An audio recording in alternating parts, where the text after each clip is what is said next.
What is up, my freaks and peeps? Welcome, welcome. Good morning, good morning, good morning, good morning, good morning. It's us. We are here. We are here. Good morning. Good morning. Good morning. Good morning, bruh. Like, Sigma, my dude. Please stop banning yourself in my chat. What the fuck? I'm gonna have to sort that shit out now. Welcome, Techno Boy. Welcome, Sigma. I have the power of the commands. Oh god, dude! I swear to God, if you spam my chat with blocked messages, I will straight up come down hard. You have been warned. Anyway, good morning, guys. Good morning. Good morning. It's us. We're here. Yeah. I have like a few things to talk about. I don't really know where to start with it all. I still sound really croaky and sick. I'm not. I'm just woken up. That's all. I see 20 plus 20 commands in there. Ayo. I didn't even know that. To be honest, guys, something you'll learn with my streams is like minimum effort. I do not put like I do not sort that shit out. I do not like go through these settings and stuff. I literally like what happens, right? Is Mina tells me to add something to my streams. I add it. And I don't deal with it. So we've literally got Frosty Bot, although I'm not sure about that because apparently it's been banned from Twitch, but like I had Frosty Tools in here.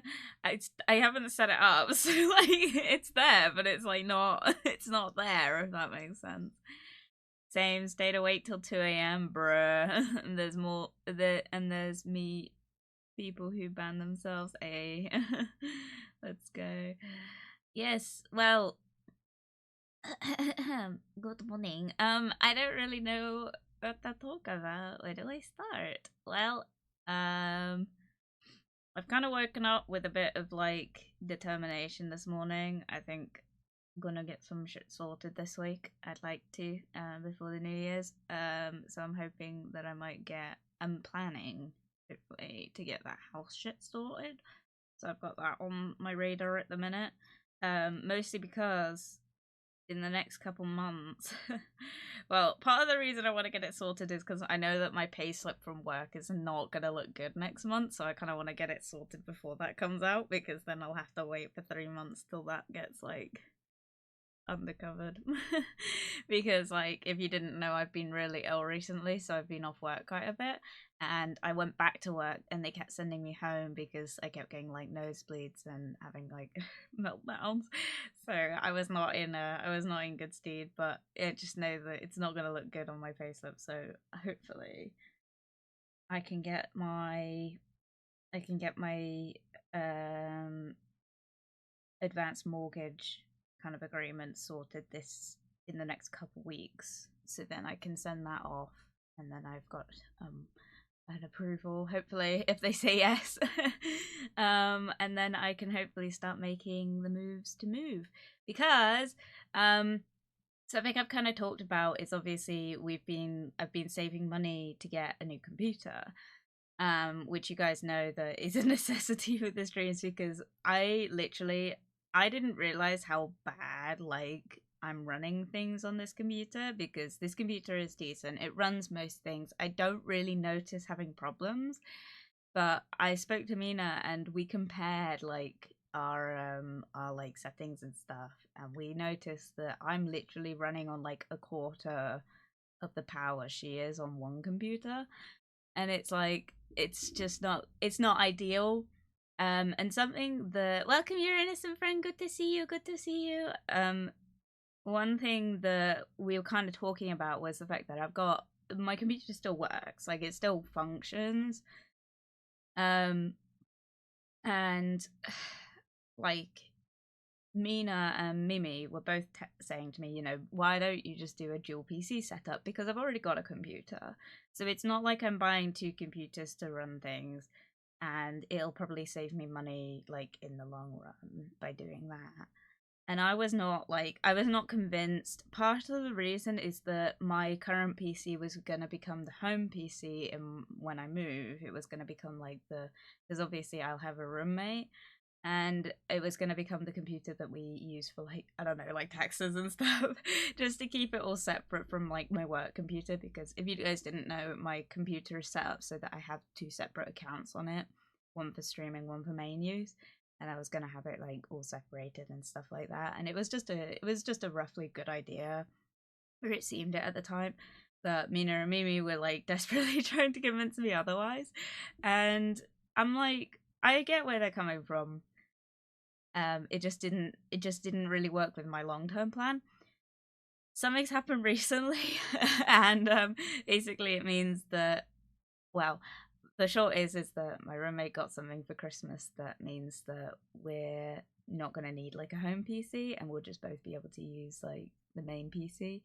So with that, it means that new computer, I'll have a dual PC set up, which is great because that means that like VR chat streams are going to be cool, because then I can stream from one computer and then I can play VR in the other one, and that's like a lot, which is great. The only issue is, and I will say this, the only issue is that it depends as well. I'll buy the computer kind of in the next couple months. I've got big payments coming up with my motorbike stuff.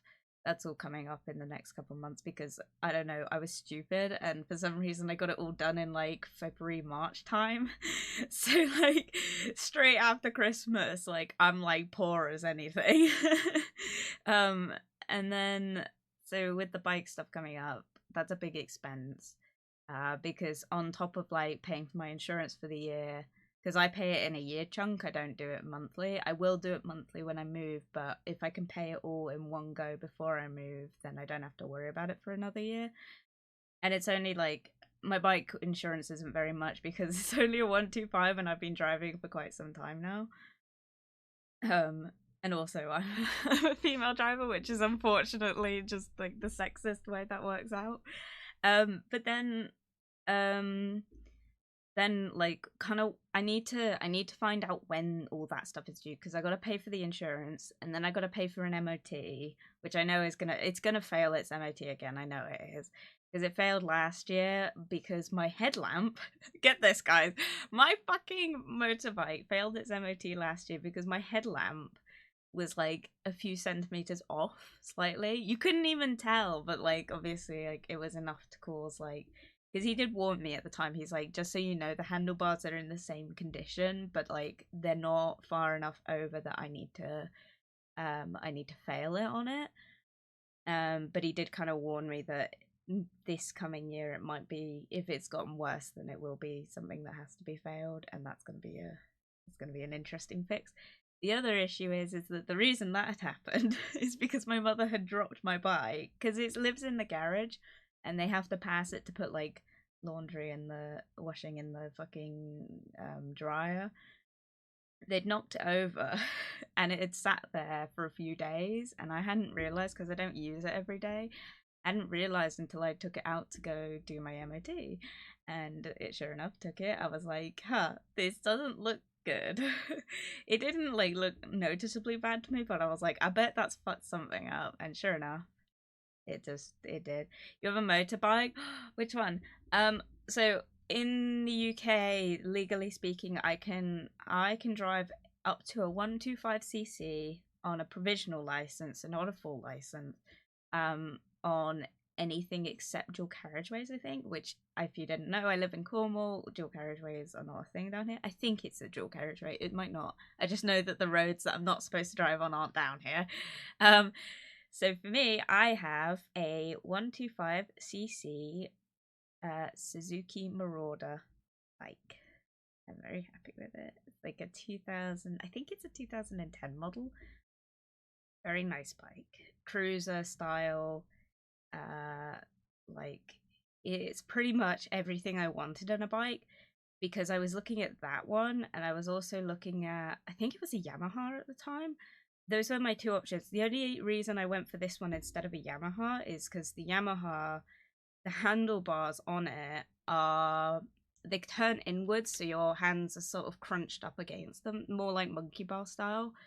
which I like the look of, but for my wrist, my wrists aren't like the best condition, so I was just like, it's just not gonna be good rattling down the roads like with my wrists at a really bad angle. So I went for one with straighter handlebars, and I love my bike. I just never use it. I haven't taken it out like at all this year. The reason being, obviously, I've had a lot of body modifications, which means I can't put a helmet on, and so that's why that's happened.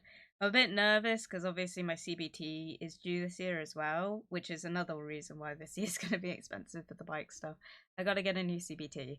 If you don't know what that is, it's compulsory bike training.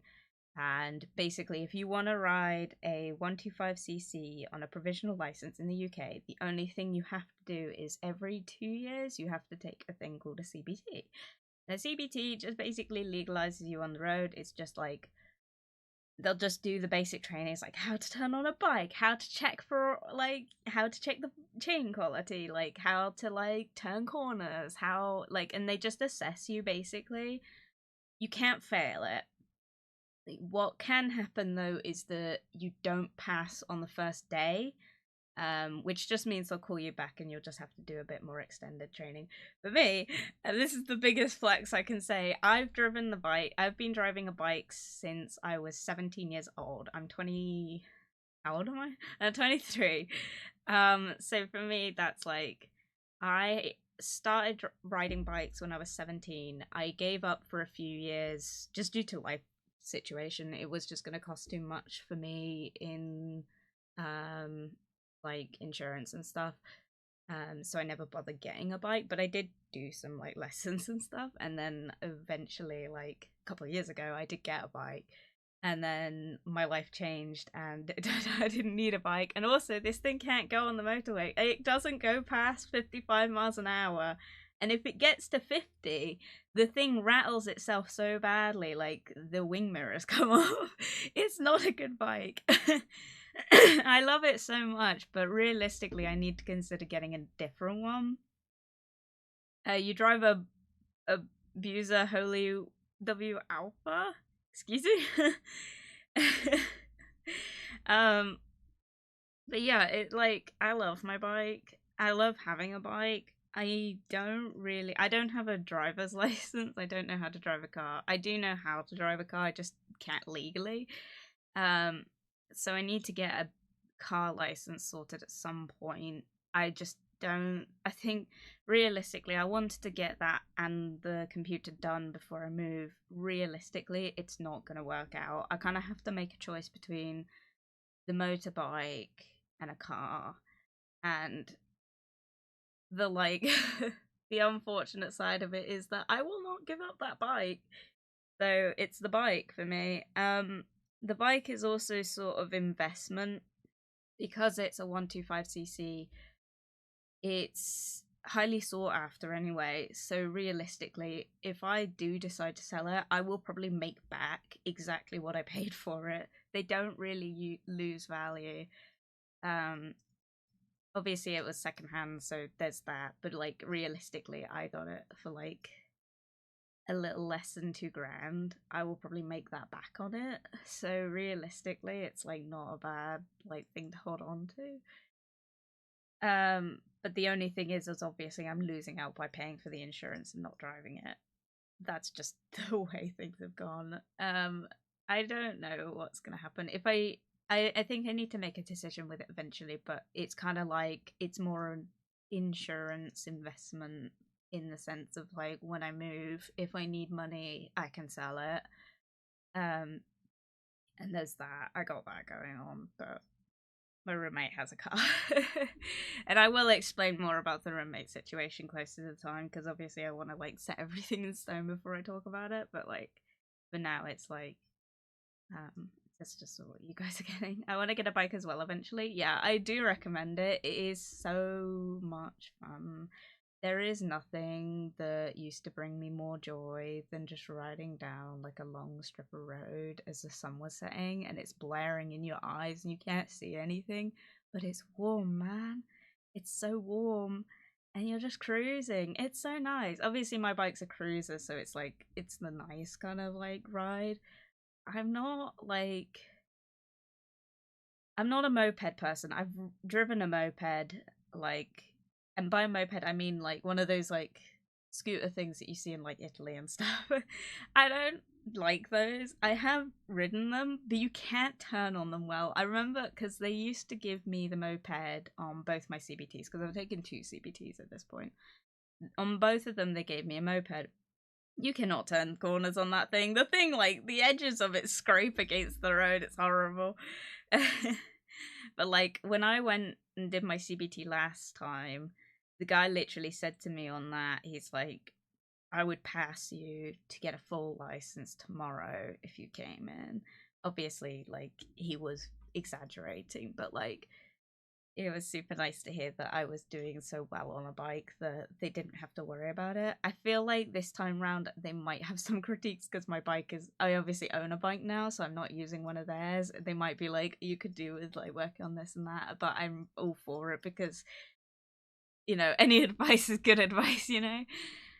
With a driver's license, I am allowed to drive a 50cc small bikes. Yeah, so a moped essentially. I don't have a moped. I don't like 50cc's. Unfortunately, the 50cc that I've driven before, it, ironically, it will go faster than my current bike, but I don't know. It's like, it's just nice. Get an R12 maybe. I like my bike. It's a bit it's a bit like it's a hard choice because obviously like there is a part of me that's like I need to sell it. Like it doesn't get like the use or the love it needs, but like at the same time I'm just like so stubborn and I'm like but I love it and I love driving it when I do drive it. So for me, I do want to keep it for that. Unfortunately, another thing is I need to get a new battery for it, because if you didn't know, I went to drive it a few months ago, and the fucking battery's dead. But, like, fully dead. Like, it's not charging. So, like, I've got to get another battery, which is the second battery I've had to buy for this bike. I've had it 2 years. That's a battery a year. This thing is, like, not, like, it just doesn't, like, hold its charge very well, so I gotta sort that out. I do have a charger. I have a proper charger for it. I have a C-Tech. I think that's what it's called. I have a C-Tech one, so they're very expensive chargers. So it's, I know I'm getting like, I've got the stuff for it. I just need to remember to do it. I drive it. It's a great bike. Excellent. I love the cruiser style ones. I do like the like proper like body kind of, not cafe racers. That's the wrong one. You know the ones that you always see in movies and stuff? I like those style ones where it's like you're just clenched on it. I like those, but realistically, if I'm going to get one of those, I'd rather do it when I maybe have a full license. But yeah. I think another thing is like I need to consider would I ever get a full license? The issue is that it's like you have to take 2 exams on it, I think, and they're £500 each minimum. And then there is a high chance you'll fail anyway. And that's what scares me about going for a full license, is that I'll pay all that money and fail. And that's what scares me about it. I don't know. You use an alkaline one, right? I have no idea, probably. I think so. I don't know. I gotta blow my nose real quick. Hang on. I'd assume it's an alkaline one. I'm pretty sure I did look at it recently and it said that.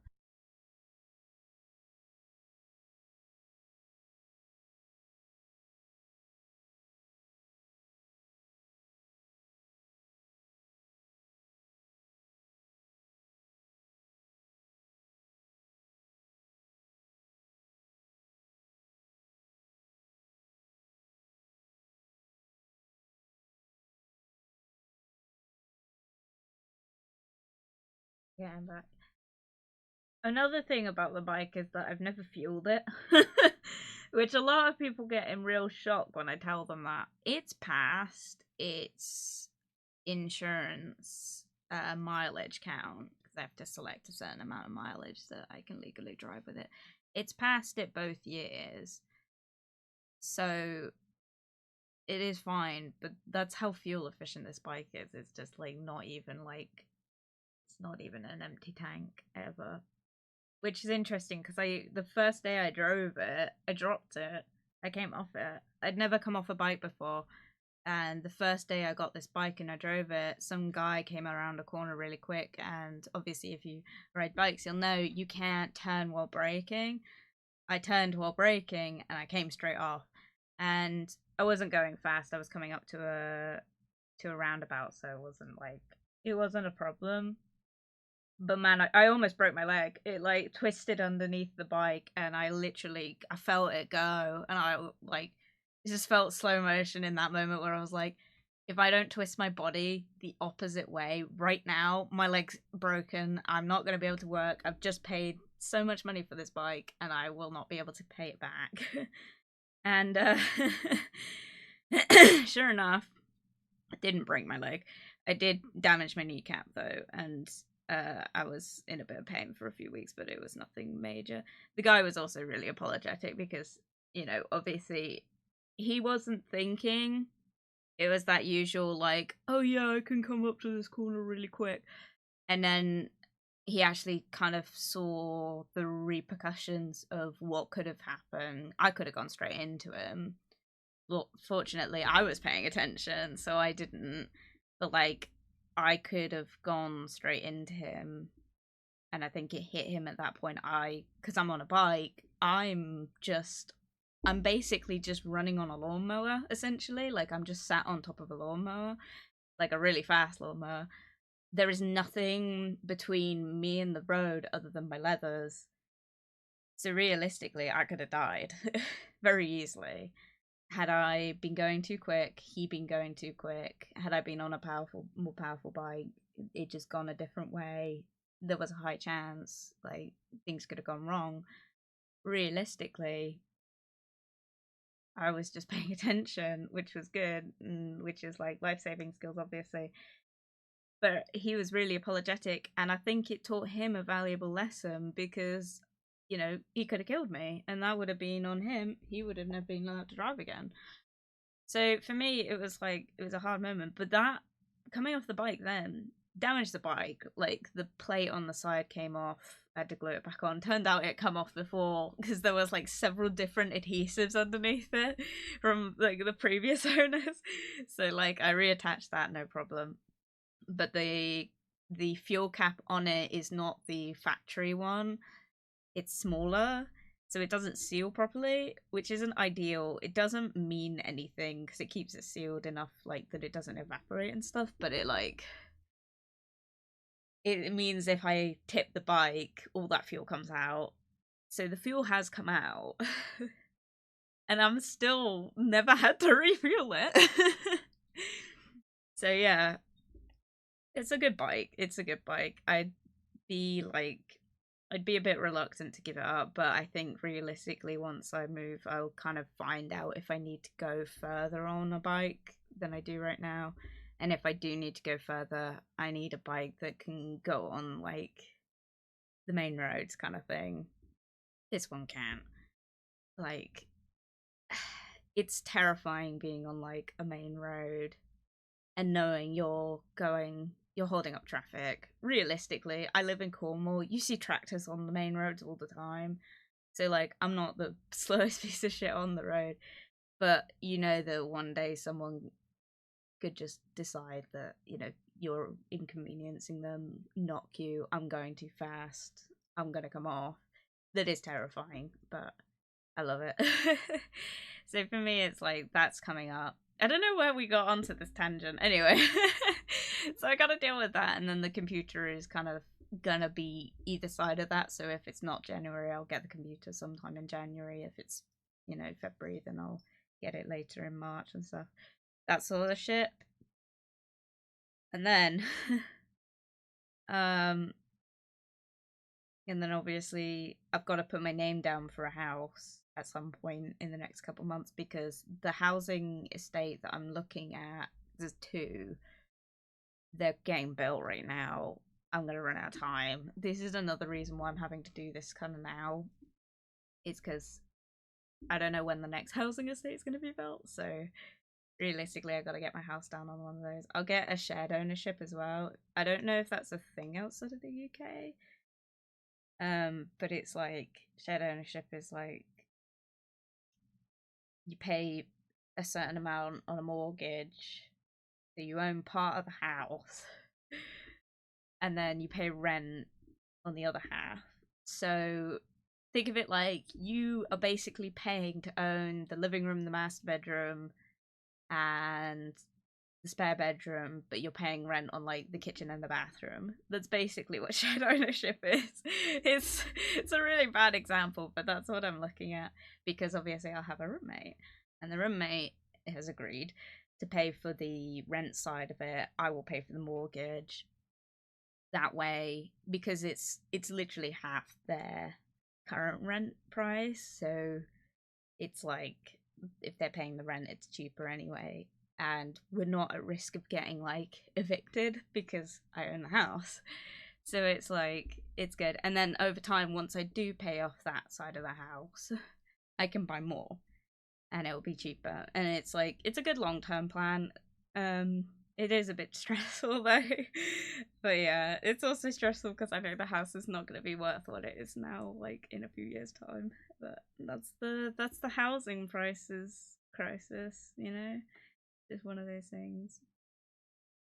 I just want to get kind of my life in gear a bit this year, I think, because as you guys know, like obviously I put in a request for an autism assessment, and I've got approved, so I've been referred. I don't know when I'm gonna have an update on that for you. Some people have asked me about like why I need it, and I realized I never really explained. I will talk about it eventually, probably not now, just because I'm not on my own in the house, but I will probably talk about it in more detail at some point, like in January, just because people are curious. There is a good reason why I personally am going for a diagnosis, because you don't have to have one. It's a privilege, but realistically, getting a diagnosis is going to come with a support system I desperately need. I'm not functioning. You guys know it. You guys have seen my like streaming has been like a bit lackluster recently. And that's just because so much has happened, and as a result I'm just completely burnt out. I'm not coping. But I just need help. I just need someone to like look at me, look at my brain and go, here's what makes you tick, here's what you're struggling with, and give me like a rough overview of how to fix my life. I know it's not that simple, but that's what I need. That's literally all I need. I'm excited in a way, because it's also another thing to, it's one thing to get support, it's another thing to get kind of assurance that you're right. Because one thing that really bothered me was, I suppose I should have given a warning, sorry, I am going to talk about mental health now. Was getting my anxiety diagnosis, because I knew I had anxiety. I knew I had quite severe anxiety. I thought it was just social anxiety. And I had a lot of people in my life at the time say to me, you know, you don't have anxiety, you've never been diagnosed. At the time, I thought I hadn't. And then it got worse. It got to the point where I wasn't coping. Eventually, I sought out therapy.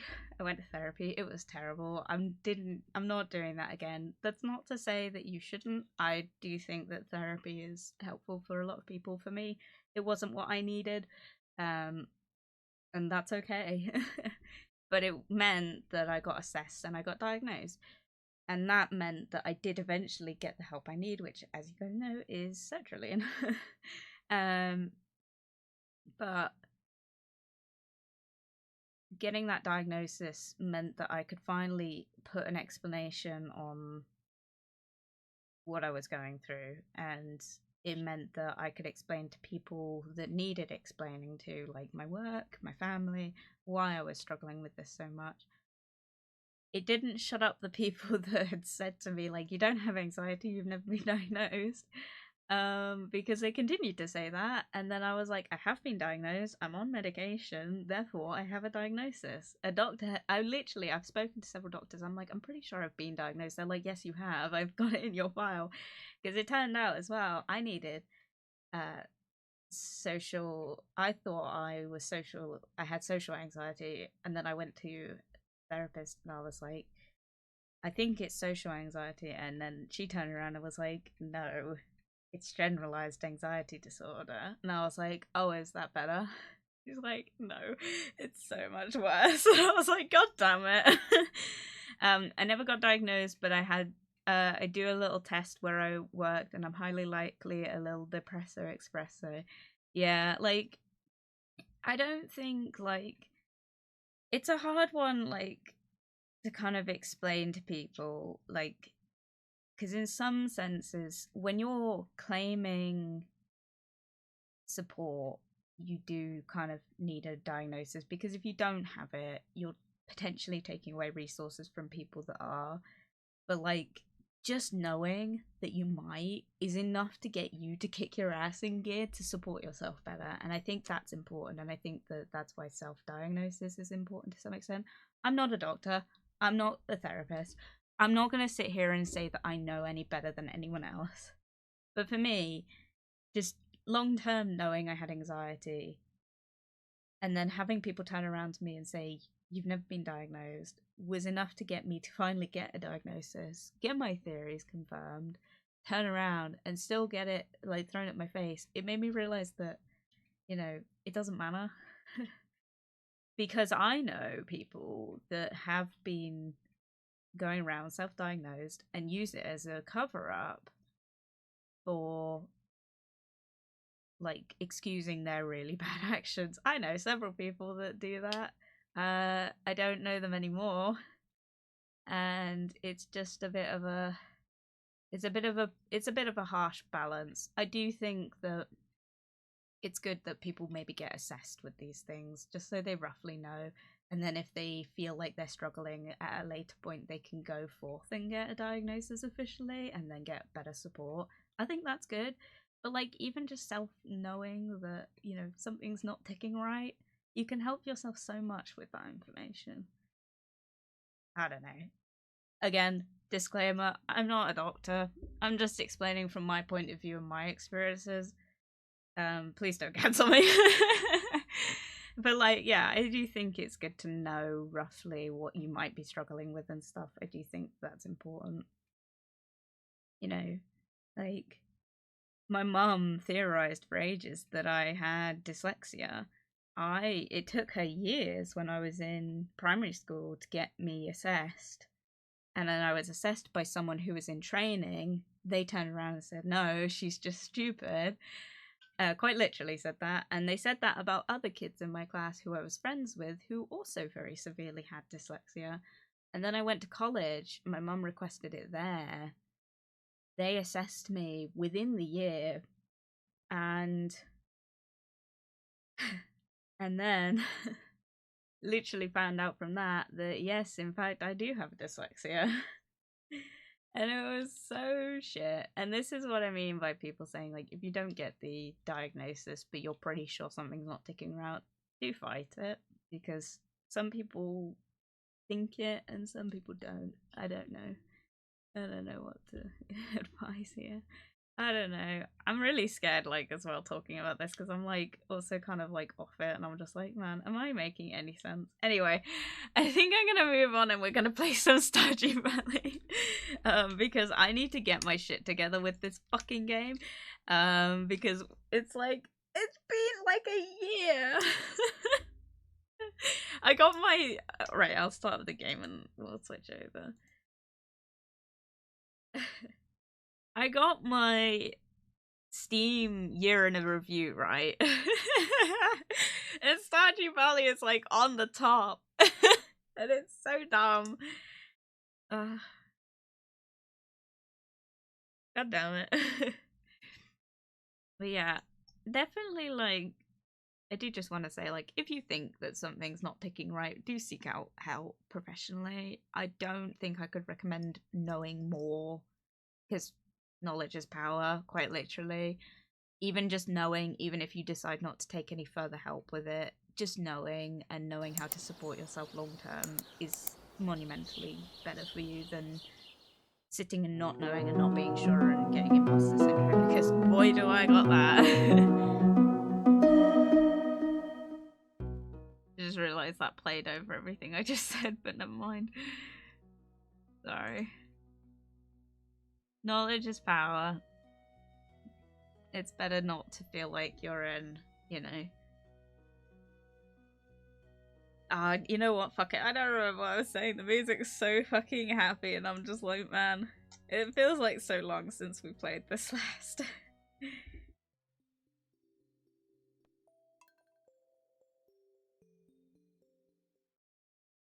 The game is loading really slow as well. It's very buffery. That's not the screen that's doing that. That's my actual computer. Oh yeah, that was a thing I was talking about. If I were immortal, I would learn everything I could to say unlimited power. Yes! I think, like, honestly, like, I don't want to live forever. I'm here for a good time, not a long time kind of thing. But, like, what would I do with immortality? Man, the amount of instruments and languages and just books I would read and learn and just consume, you know? I'd do it all. But, like, my brain doesn't function like that. But, like, man, I would take the time to learn so many instruments and so many different languages. I'm trying to turn my volume down because I'm, like, getting deafened, but I would, like, love to learn, like, so many different languages. Have to go into the clinic today. Have a nice day, okay? So cute. I have no idea what we were doing.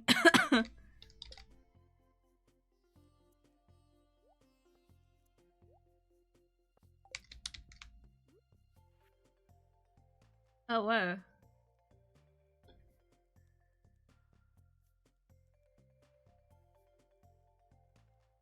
Something's there. I think that's here, right? Let's go. Let's go look. Oh, I feel like I need to... Wait, I should look. Hang on. Give me 2 seconds. Let me just sort out what I probably need. I still need a blueberry. I should have grown those by now, actually. And I still need a sandfish, but I can't get sandfish until I get... this one, I think.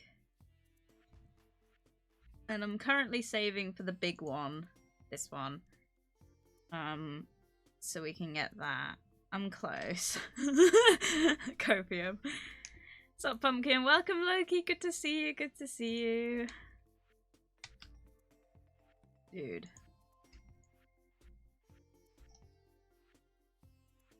I've got to get either one of these. What day is it? Tuesday. Okay, we've got time.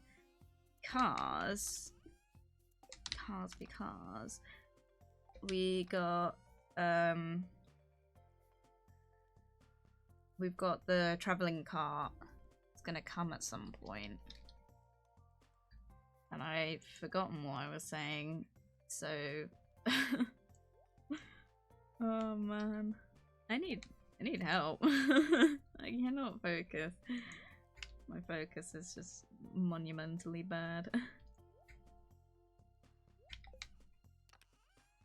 Maybe I should have sold that, actually. Where the fuck do I keep all the rocks and shit? Oh, in here. No. Those. I think as well I'm gonna try and sell that other sword.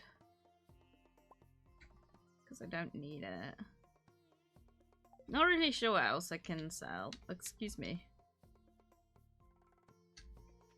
Welcome, welcome, welcome, welcome, welcome.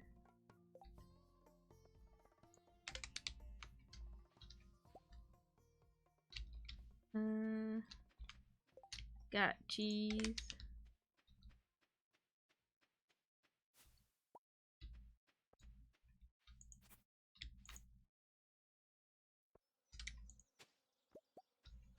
Cool, cool.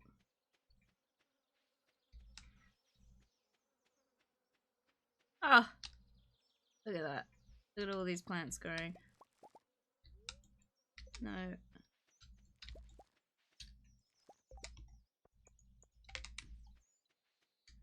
I'm still waiting for these blueberries to grow. I don't know how long they take. I know it's quite a while, but Jesus, you know.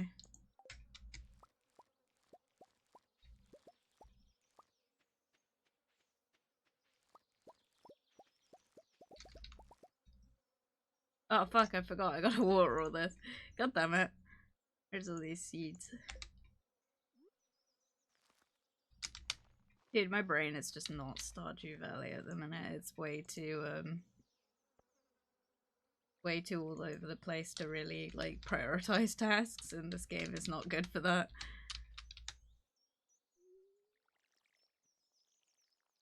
I'm so bad at prioritizing. It's a problem. Dude, what the fuck did I have here? I can't even remember. Oh my god! This is the shit I mean. Where did that come from? When did I put that there? What? Why do I feel like I didn't put that there and that's just appeared? Feet. I downloaded City Skylines. Fun. I've got it. I've never downloaded it. Ah, they come over to me. They're so cute.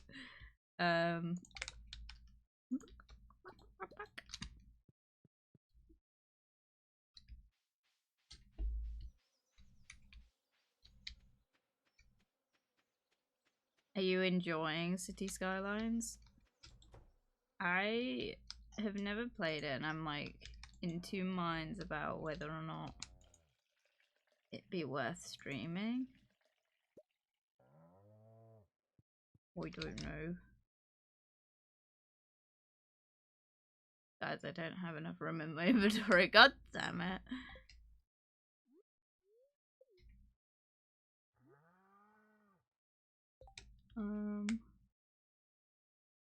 Fuck. I gotta eat something. Where?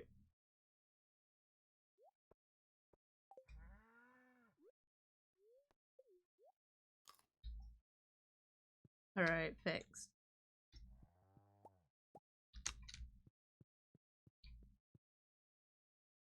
I haven't finished playing it yet. I downloaded it at 2 AM. Fun.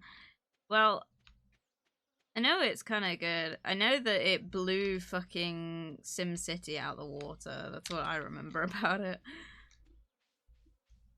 So it must be good. 10 out of 10. Right. Oh my god, my brain. My brain is like working overtime just looking at this selection. It's been too long, man. I'm just like really struggling to know what I'm doing.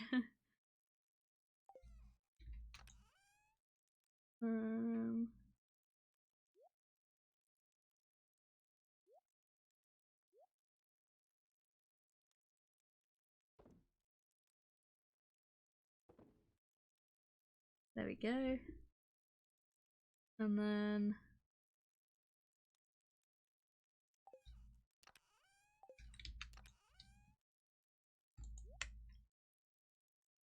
also, if you guys hear like moving about and stuff, I don't live alone.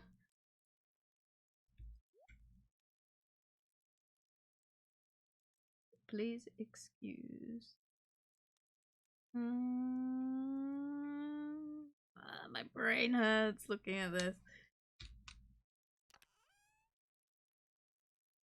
Right, put some shit in the fucking fridge. Let's do that. Sort my brain out of it. Cool. What the fuck is that? Dude, there's so many noises. Good morning, Rose. Good to see you. Good to see you. I hope you're doing well today. Good morning. True, I'm in your walls. Hello, Dark. You are in my walls. Get out of them. I live in the UK. They're not very thick.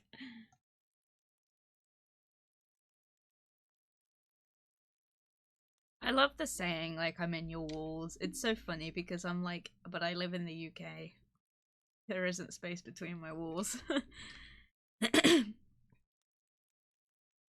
Got woken up by a BB to the side. What the fuck? Someone shot you? Bruh, feels bad. Hope you're okay. I need to get that upgraded as well, but also money is a thing. Right, I want to make cheese again, so use this one. And then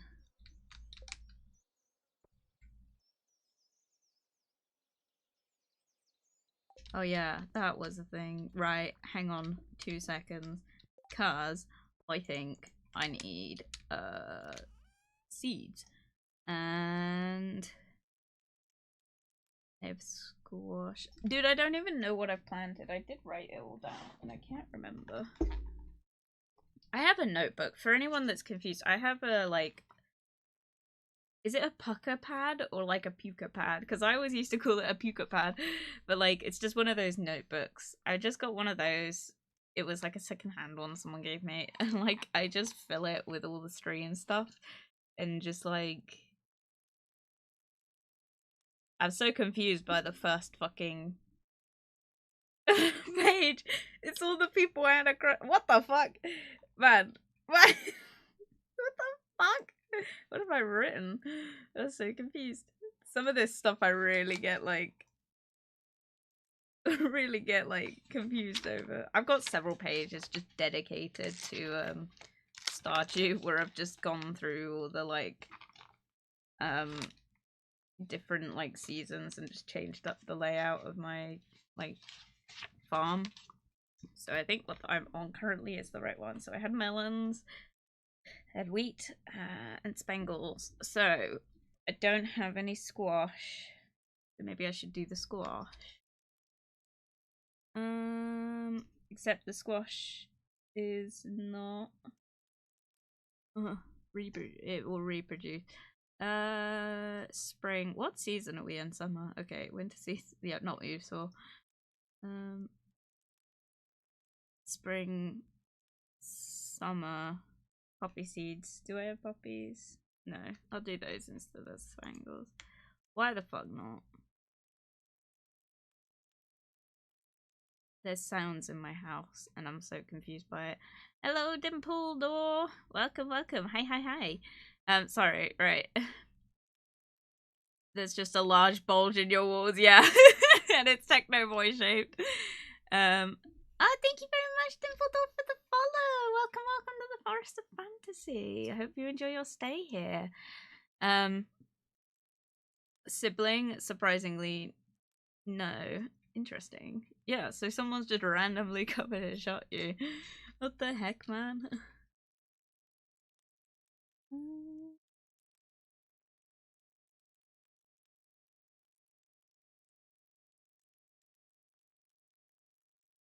I may as well do the squash. Fuck it. We'll go with it. Thank you, pretty lady. You're welcome.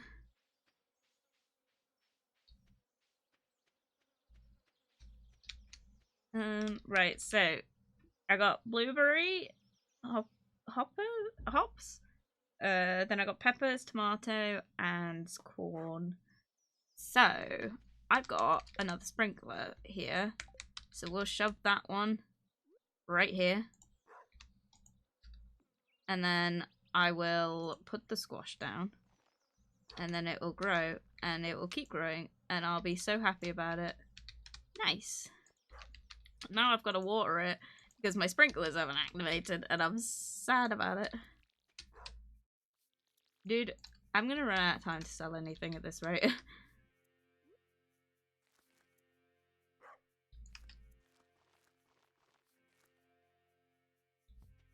Hi Saber, good to see you, good to see you. Welcome, welcome. Enjoy the lurk.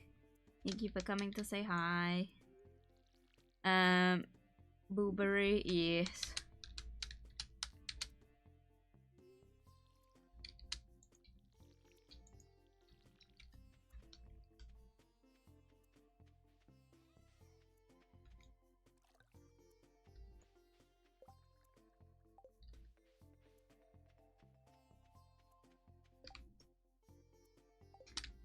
And we'll put all this in here.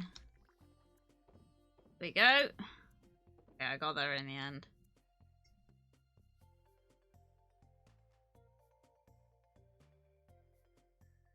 Maybe I should do the hot pepper. I don't know, hang on.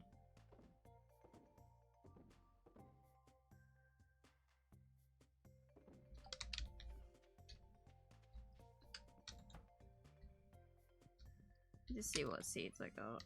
That's the wrong chest.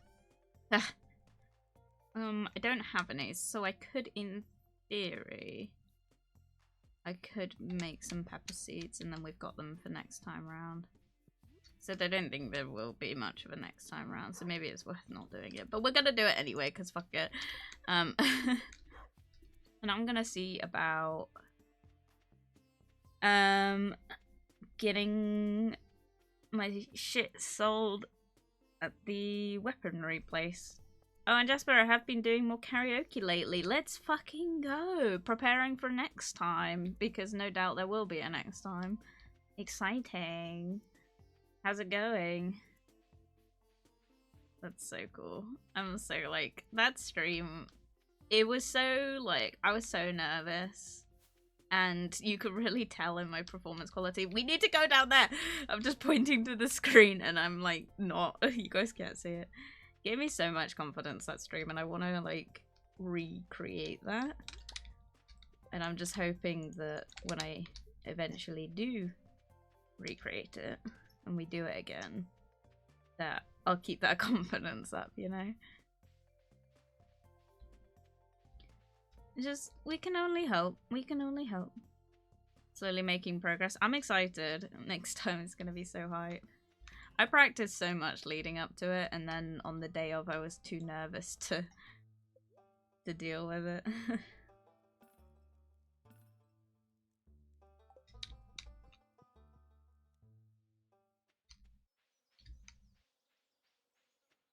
We had a good time. And that's all that matters. It was a good time. Right, I didn't plant any wheat. I planted something else. And I think I don't remember. Oh.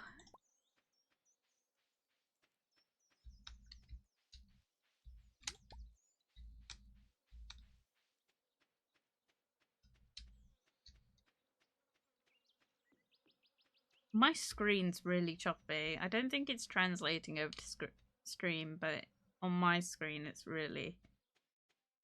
It's buffering quite a bit.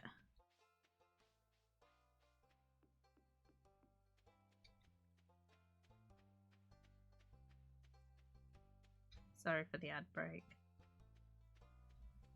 Right. Apparently there's something up here.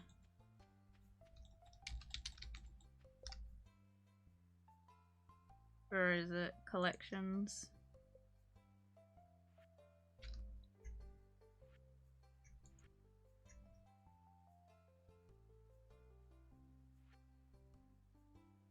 Do I dig? No.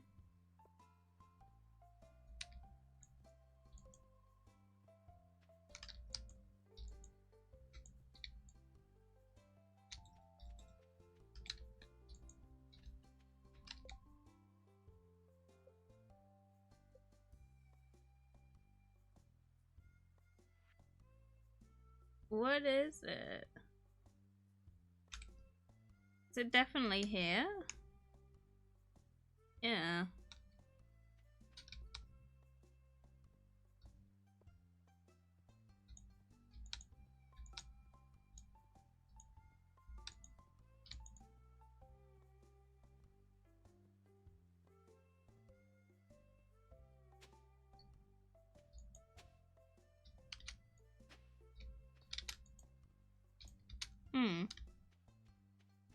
I know. Maybe I should look it up, actually. Might be to do with fishing. I might be supposed to fish there or something. Secret note 17. Who's called me? Oh shit, my work's called me. My job has called me. Whoops. Oh no. Oh no. I missed a call from my workplace. That's a problem. That's to be honest, it's probably them just calling to say like, hey, don't come in to work at this time tomorrow. Come in at this time instead, because we've had to be doing that recently. But that's okay. My buddy Porno will probably tell me because he will probably have picked up the phone. No. 17. Stardew Valley. Go to the north area north of JasperWackx, near the river, and dig the furthest north tile on the eastern side. What?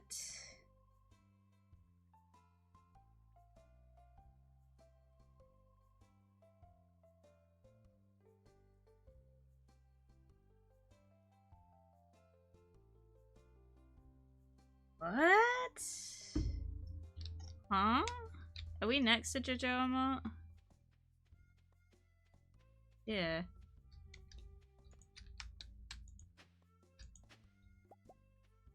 Cool. Apparently I just gotta dig around here. Eventually I'll find it.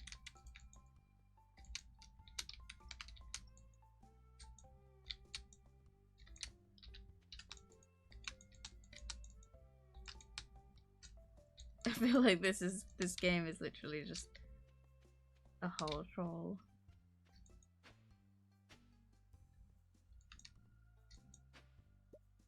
What am I fucking up on, huh? What have I ever done to this game? Huh? How am I supposed to dig? Do I have a shovel? I don't have a shovel.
What the shit?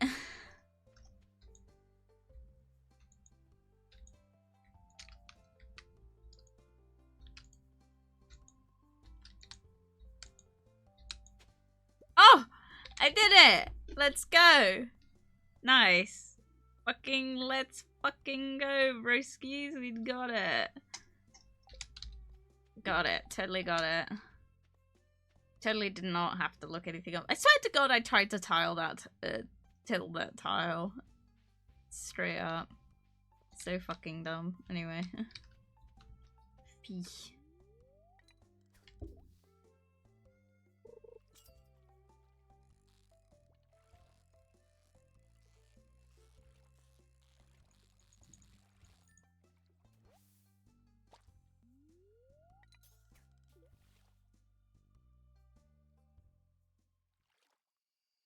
Oh, that scared me then.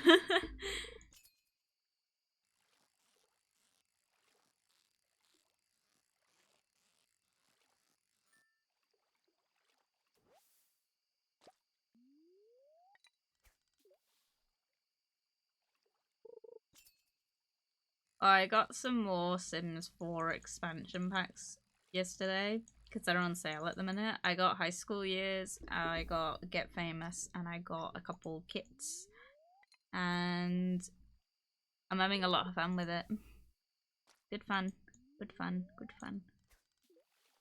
I'm excited. Is everyone excited for New Year's? Because I'm like... I'm I'm not really sure what I'm doing. I was invited to a party, but I'm not going because of just the...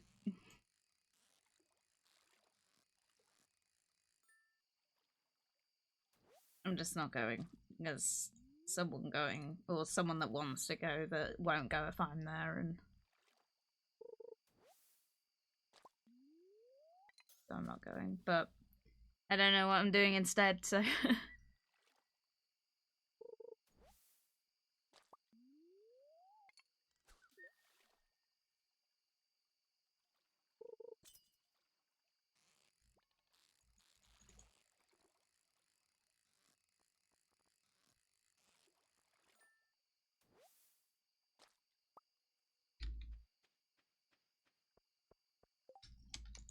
What is everyone else's plan for New Year's?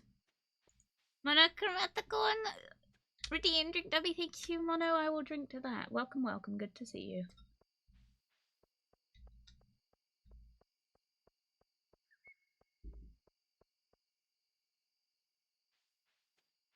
I also invested in fidget toys recently.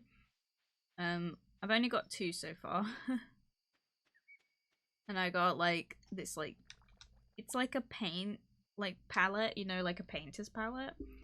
It's got like it's got these like the paint drops are like clicky buttons, and it's great and I love it, and it feels like I'm popping what do you call it? Bubble wrap? It's so good. I'm so happy with it, but I'm having to really fight not to do it on stream because it's so obnoxiously loud.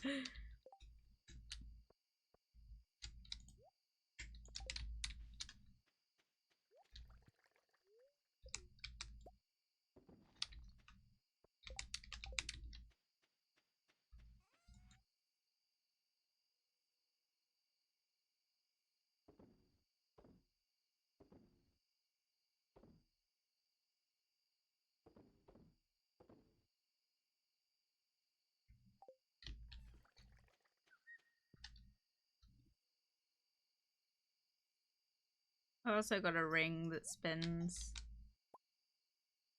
but I've got a couple that I've got my eye on that I'm hoping to get soon. So we'll see about those. Oh, he gave me some wood. What a good boy.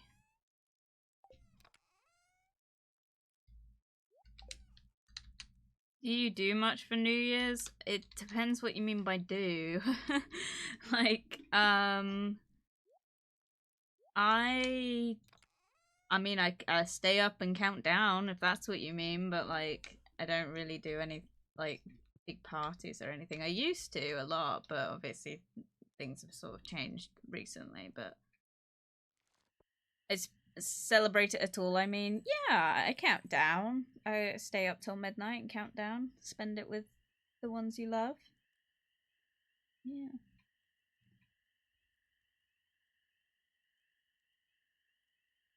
I don't know. I don't really know what I was up to last year. I think I went drinking with a friend. Actually, you know what I was doing? I was with someone that time last year and we went out together. And barely got a New Year's kiss. What the fuck is going on downstairs? Dude, someone just fucking died downstairs. I just heard someone just like everything just fell on them in the kitchen. I'll be taping. Guys.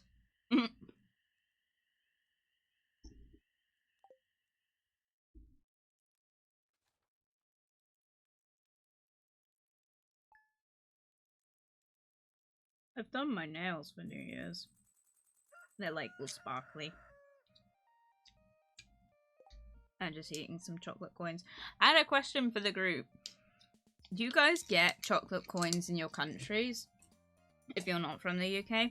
And also, what are they stamped with?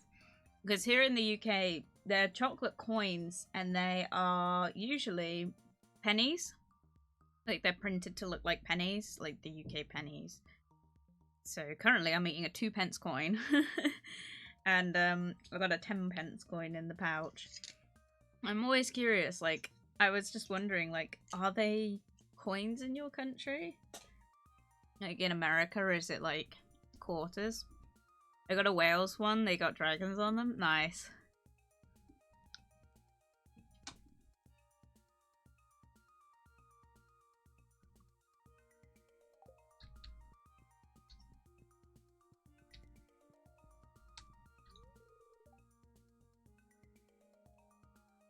Have you thought about what you're going to put in the Lula soup? What? No. I would put an item of high value and quality we want to leave a great impression on the governor. Okay. Is that today? I hope not.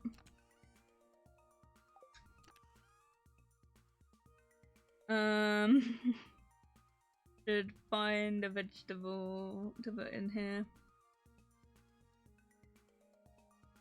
Maybe a grape.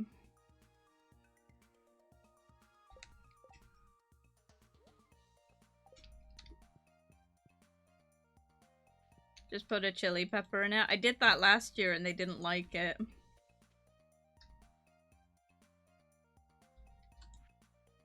Dear Jasper, tomorrow we're all gathering at the beach for the annual Pelican Town Lua. Lua. I don't know how to pronounce that.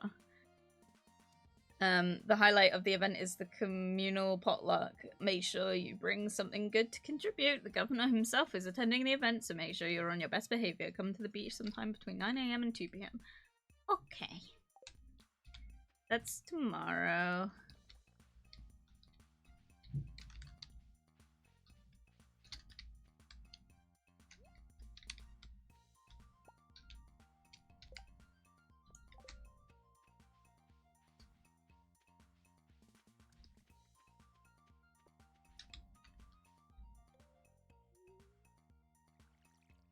Yeah, it's really lagging.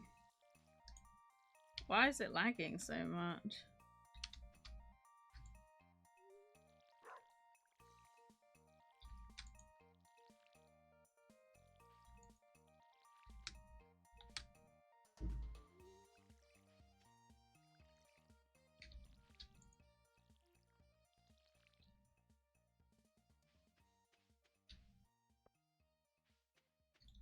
I was just so confused by this and why is it here?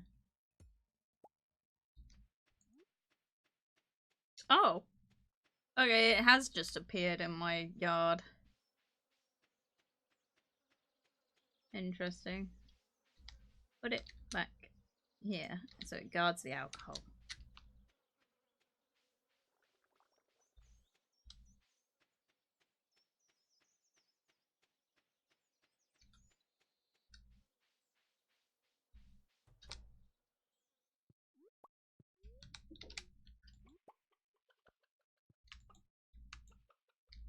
You think I can put the eggs in there?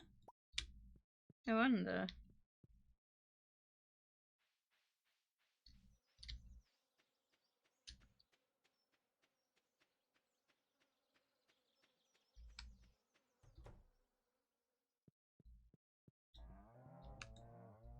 I wonder if anyone's tried to speedrun Stardew Valley. Because man, not lagging on our side. Oh, it is glitching a bit on my screen for me. It's buffering, it's weird. It's probably just my computer. It's never a good sign, but you know, what can you do?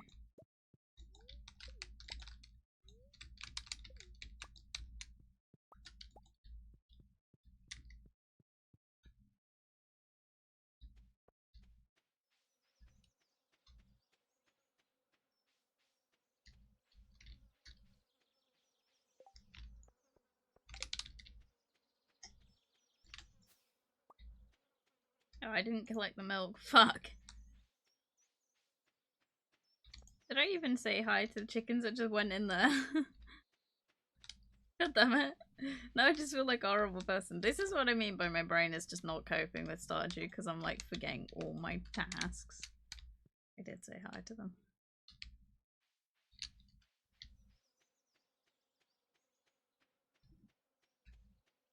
I'm pretty sure I was supposed to do something with this Q storyline.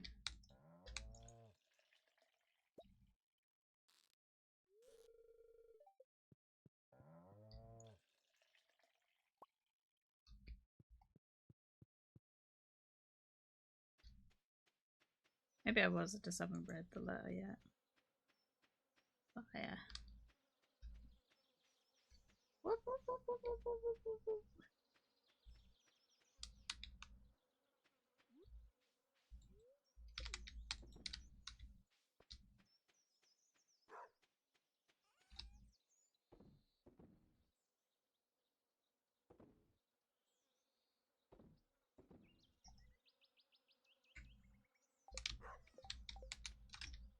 I need to go to the blacksmith. God damn it. Hopefully I get there in time.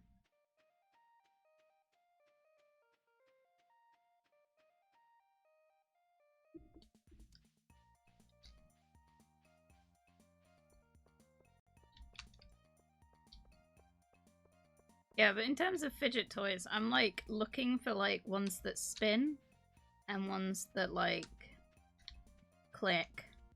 So I'm not big on the squishy like silicone-y ones because just ugh, make me feel weird.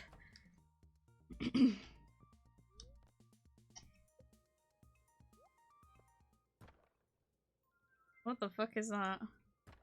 Speed grow. Nice. What is that? Fried calamari. That's been buried in the ground, might I add. Berry stone. Okay.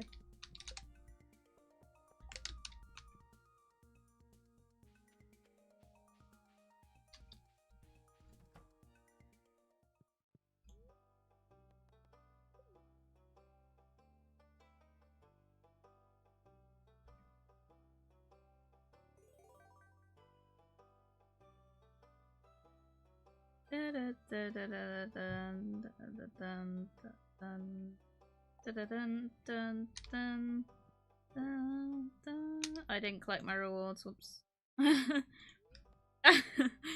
Oh wow! Wow!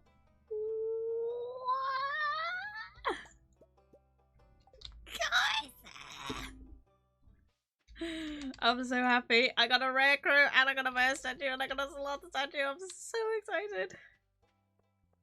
This is so cool. There's these little electronic connectors. They do all the work. Whenever I get one, I just fiddle with it for the rest of the day. Sometimes I think it's impossible to live without destroying nature in some way. Fucking hell.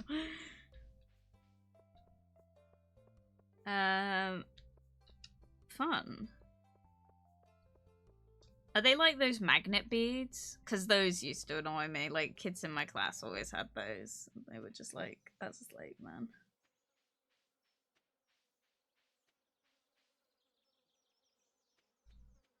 I got a rare crow. I got a rare crow. I got a rare crow. I got a rare crow. I don't know how many that is now. Gotta collect all of them. There's 8 of them. I got 1, 2, 3, 4, 5, 6, 7.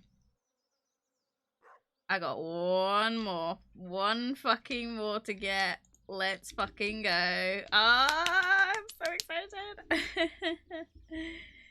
Guys, I'm so hyped. They got these little blue buttons on them, probably important, but they shouldn't be so fun to play with. Exactly. It's like that saying of like, if not friend, why friend shaped? If not clickable, why clickable shaped?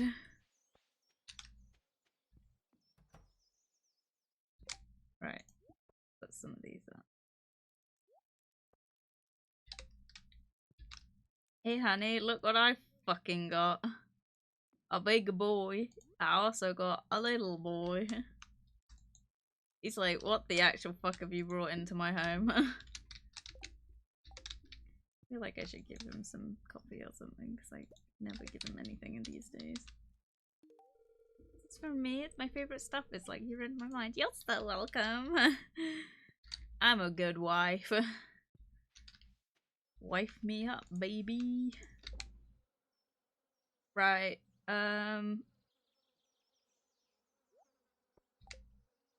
you know what? Fuck it.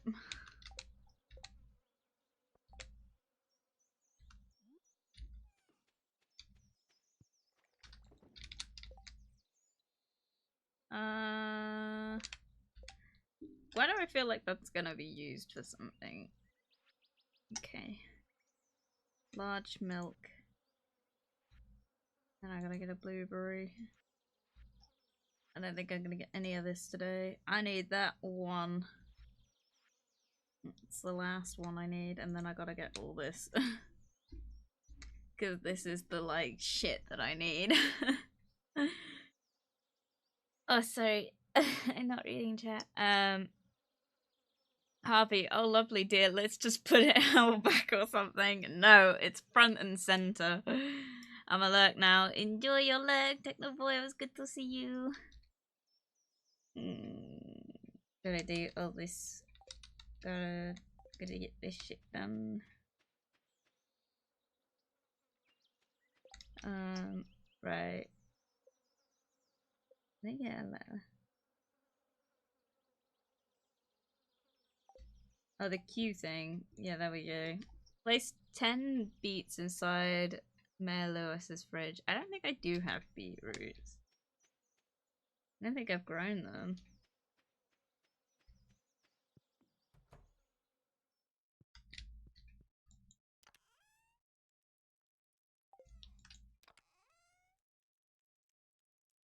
Are any of these beetroots? I don't think so. I would go to the shops, but I think it's shut now.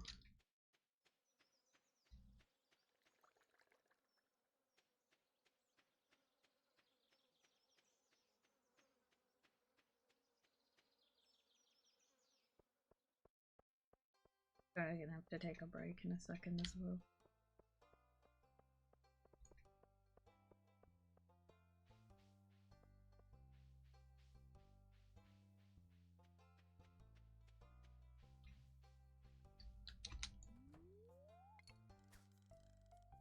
Oh.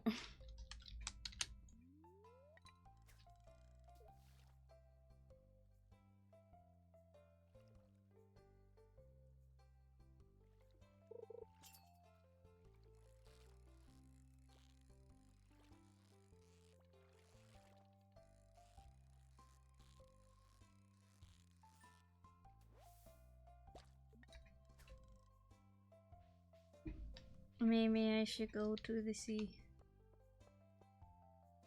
How did that old song go, by the way? Like, oh, it'd be nice to live by the sea, to see the sea, to see the sea, something like that.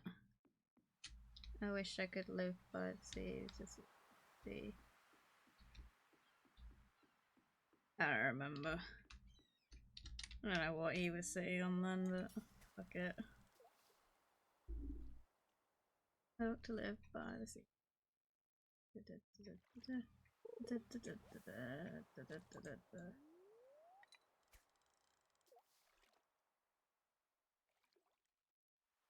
Maybe I'm thinking of the one that's like, a sailor went to CCC to see what he could see, but all that he could see with the bottom of the deep blue CCC.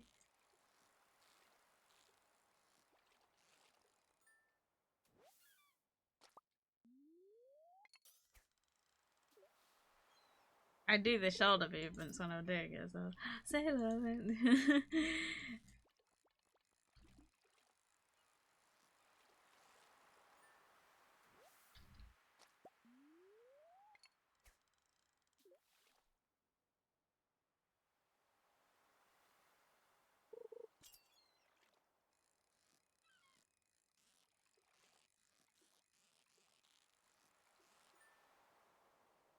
I've been rewatching all the Mission Impossible films recently because I was gifted Mission Impossible like 4-disc for Christmas, and it's got Ghost Protocol in it, which, if you guys didn't know, is my favorite Mission Impossible film. I love it so much. Oh, I was watching that. It was so good. It is by far my favorite. It's also my first Mission Impossible film, and at the time that I watched it, this was back when I was really into the Avengers, like when I would have first got into them. So Jeremy Renner being in it was like, dream come true kind of thing. Little did little Jasper know that she would be thirsting after the other guy. God damn it. Man, Simon Pegg's in those movies, if you didn't know. And as you guys know, got a real hot for that guy.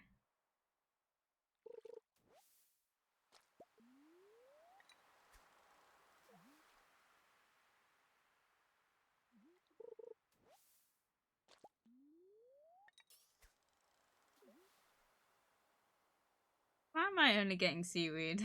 Is that just me? Got like no fish. Ah! The one fish I get is like not wanting to be caught. Oh my god. Another reason why I'm... Okay, I'll talk about this in a second when this fucking thing gets on my... I'm gonna lose it. The reason I need to get a new computer for the new year is because obviously we're gonna be done with this game soon. Like it's coming to the end point for me in this game, and I want to move on to Skyrim, I think, and I would like to play it in decent quality. I don't think we'll do like an extensive playthrough of Skyrim. I think I've got some like milestones that I like to complete with it. Obviously, like the big ones being I want to be a werewolf, and I want to get the main quest done, and then I also want to get married in the game because I feel like those are good goals to have. But then I also wonder if it'd be smart to do the war, but obviously by doing the war, I'm like probably gonna be giving up like a big chunk of like completable quests. So once we're done with all that, we won't be able to continue with the game essentially.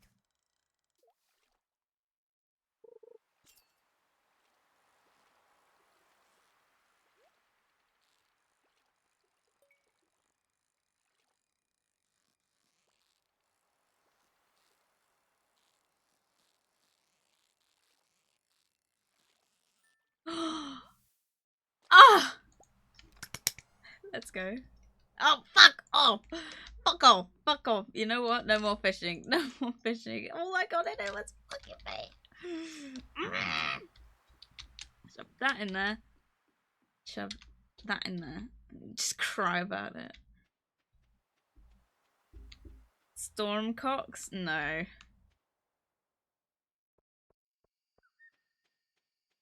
To be honest, the thing I always found with like Skyrim is when I played it when I was younger, I didn't like either of the like war classes because I think they both had their own like faults and issues.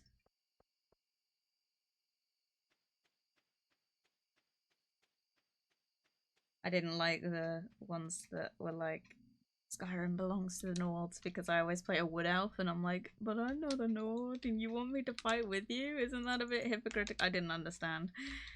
And I still don't understand. So I'm curious to see like what is sort of different this time round.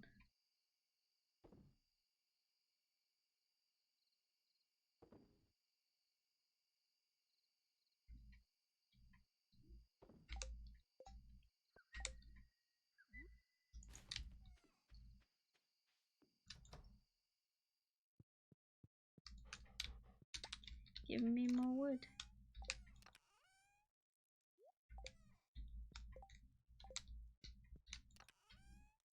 Sort some of this shit out. Oh, I've got no rem! Wait, do I? Where's all my gross stuff? There it is.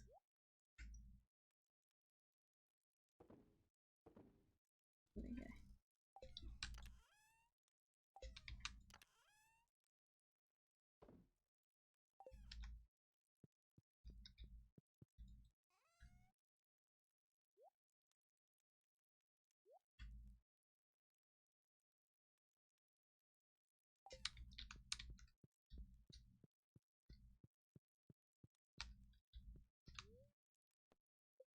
He always looks so angry when he's sleeping. Right, I'm gonna take a break real quick. Oh, let's go. Look at how much money we made. We're gonna reach that 25 in no time. I can feel it in my bones. In my bones.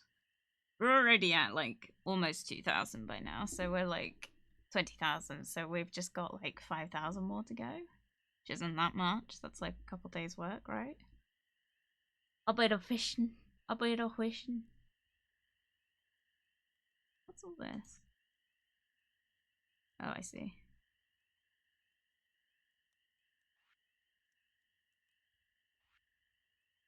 They sell well. Oh wow, that one sold really well. Nice. Okay. Oh, I fucked up. Okay. We'll just leave it running in the background while I go take a break. And we'll be back and we'll talk more about this in a sec. Okay, BRB.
I'm back.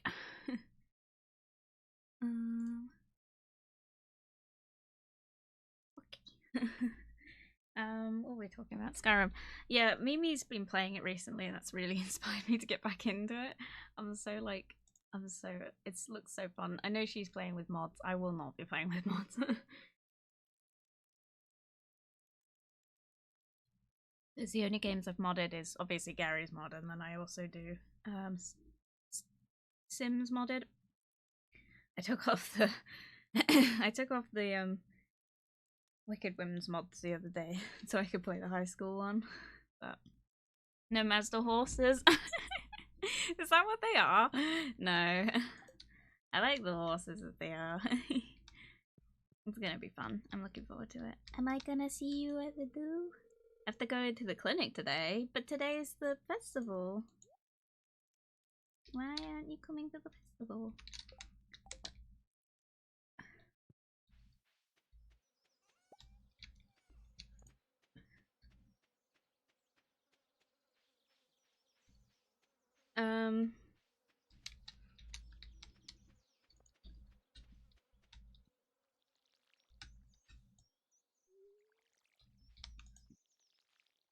I got hiccups.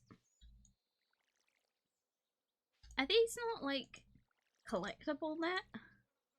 Yeah. Nah. Whoops. Sorry, Nat. Are these not collectible yet?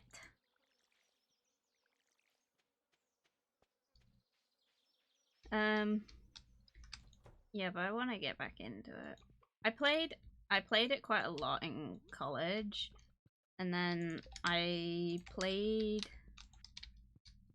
some of it in because obviously the disc got wiped because we were planning on selling the Xbox 360, which is what I played it on, and I ended up with the Xbox 360, and so I tried to play it again, and it's kind of hard doing it and just sticking to the main like plot line, but you never know. It'll be fun. But that's gonna be, I think, our next long form game that we're gonna do. Because this one, I knew this one was gonna be long, I just didn't expect it to be as long as it has been. So, got that going on. What time did they want us to come down again?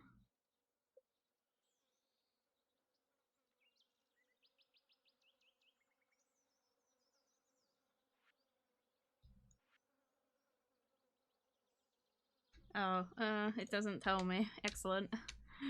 Love Skyrim. Me too, I'm down. I love Skyrim too. It's probably one of my favorite games. I want to get a tattoo of it. I want to get, like, I have a plan for my tattoos. Oh, let's talk about mods for a minute. But, like, I have a plan for my tattoos, right? So, oh, let's go. So, for on my left leg, I plan to get, like, a full, like, sleeve trouser leg. I don't know what you would call it on your leg. But I plan to get a full sleeve of just game stuff on my leg. Got like a lot of games I have played over the years and that I want to like represent on there. The big one being like I want all 3 hedgehogs from Sonic the Hedgehog on my leg. That's the one I'm gonna start with, and then I think I'm gonna slowly like build it from there. And I kind of don't want them to be like, I don't want it to be patchwork because I'm not into that tattoo style. But like, it's just spinning on the spot. Oh my god. This music is making my legs move on their own, just like aerobatics class.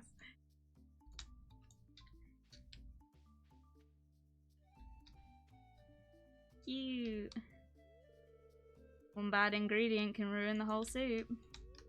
But do I have to eat it? Not if you don't want to. Never make children eat stuff they don't want to. Hello, Jasper. Did you bring an ingredient for the potluck? Just climb on the stairs and toss it right in. Just used my potatoes to make several dishes for the buffet. Munch, this festival always has the best food. Oh, let's go to the shop. A star fruit!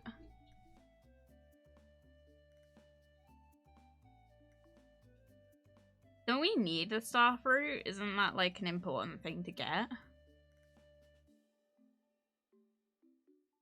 Let me just check.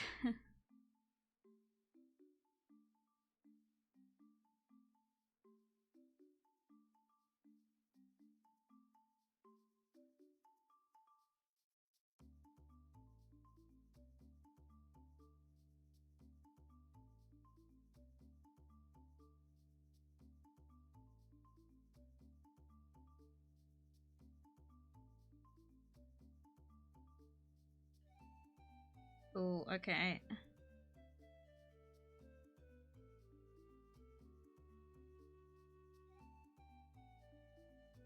It's not a thing. Okay, I don't need it. Let's put the thing in here.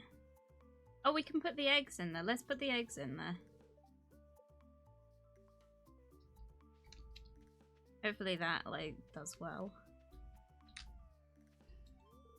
Ow, this bench has been cooking in the sun all day. Why are you sitting on it then?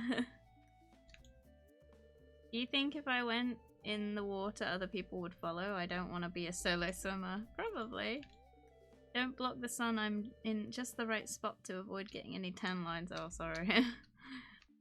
Fuck. Ah, the lure. All the hustle and bustle of the town brought to my very doorstep. Sniff smells are powerful for bringing back memories. Oh god. That can be good or bad. But the summer season is very busy for farmers. Make sure you don't overwork yourself. Why can't I go play by the tide pools? I don't know. Why don't you? Ah, can you smell that? Oh god, it's buffering again. It's the signal that the roast is almost ready.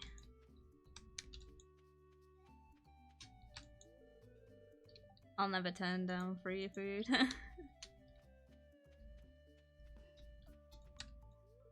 Next year I gotta remember to bring my electric guitar. Imagine a solo part of this song. That would be cool. My dad's obsessed with the governor's visit. Everything has to be perfect. I think he's hoping to be a mayor someday. Wait, which one's her dad? I can't seem to decide what to eat. There's too many options to choose from. Leek and garlic mashed potatoes. Honey, I think I've died and gone to heaven. Now don't overeat, dear. I wouldn't want you getting a stomachache. Aww.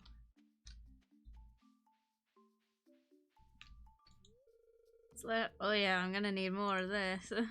Oh god. Demetrius, it's because fun. Oh, I have no idea what he said. Why do humans enjoy dancing? Perhaps it's an instinctual mechanism that we will inevitably convey our genetic quality and potential mates. Dude, I think you're looking into it too hard. It's all in the hips. I think I need to take a break soon. I'm getting sweaty.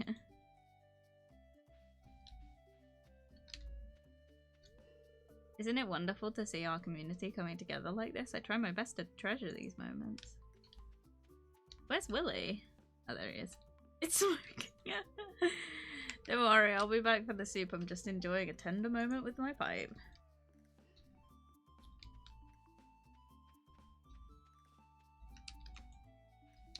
Okay, I think I've spoken to everyone.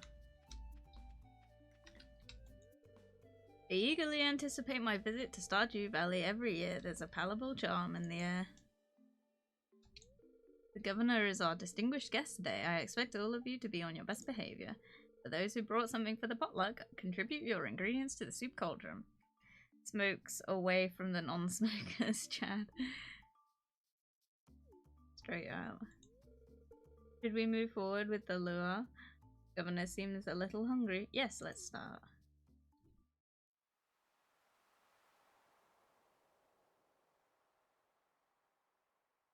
Why am I not with Harvey?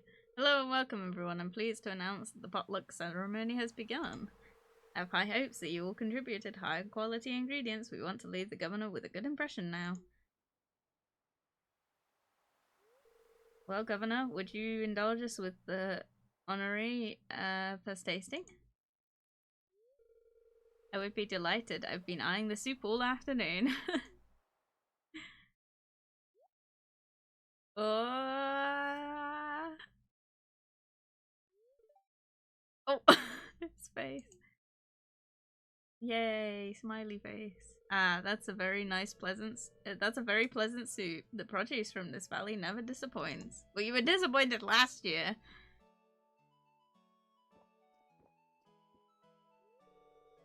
Tasty. You all did very well today. Yay. Now, who else wants some soup? Yay, everyone gets some. The lure was a success. Good thing I brought something tasty for the soup. Time to head home. It's poisoned, straight up.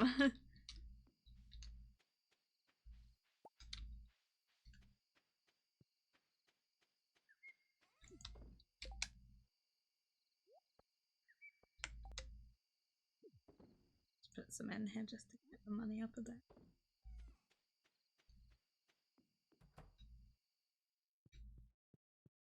Oh, he's sleeping with the bunny! Oh, it's so cute!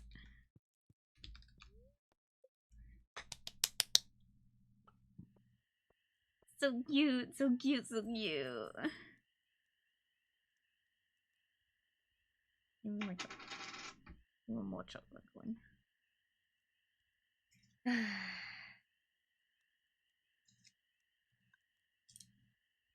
That's not my... That's not a lot of money.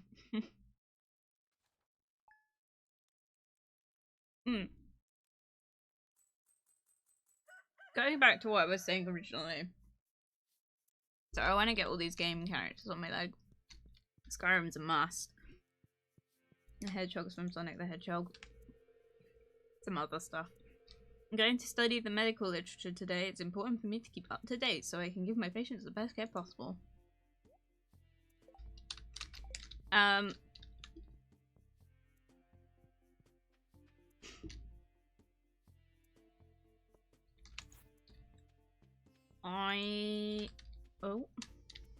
got a Skyrim tattoo just in the Imperial logo. Yeah, I think that's what I'm gonna get as well. I remember an ex-boyfriend, he had a friend, right?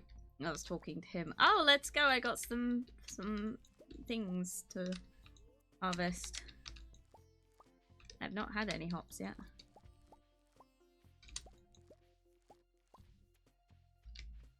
And I was saying to him about how I wanted to get a Skyrim tattoo because he had one.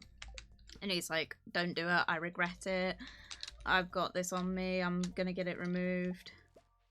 And I was like, man, what the fuck? It's such a sick tattoo. I was so sad that he was like slagging it off so much.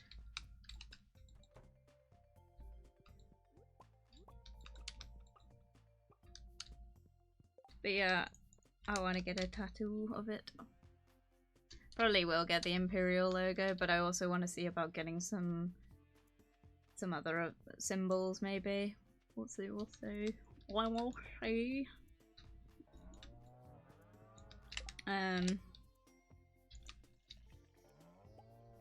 Obviously not a real fan. Dude, yeah, like I was like, why would you like get it and then get it removed? I don't know. It's a choice. I've not really, I usually like wait several years before getting a tattoo of something. I usually like to plan it out quite a bit because I don't want to get it and then regret it. So far, none of my tattoos have regretted. Obviously my back tattoo is a bit like, it's not done because I don't like it. Well, I like it, but it's just not quite what I had in mind for it. So I've changed up what I want with it, but that's okay. And my I like tattoo has been one that I've wanted for quite some time, but that one's gonna be like over several years, and I'm gonna do it like not patchwork, but like kind of blended together so it looks like a big piece overall. Get it filled in the end, but we'll see, we'll see. what was I going to talk about? Oh yeah, I changed out my piercings because obviously, as you guys know, I got several piercings now. Finally, I was able to switch out my new lobe piercings. They're not really healed fully, but they were kind of getting to that point where I needed to switch them out or else they were going to get irritation bumps for shorter bars. Good morning, Mimi! Good to see you, good to see you! So I got them switched out, I switched them out for shorter bars.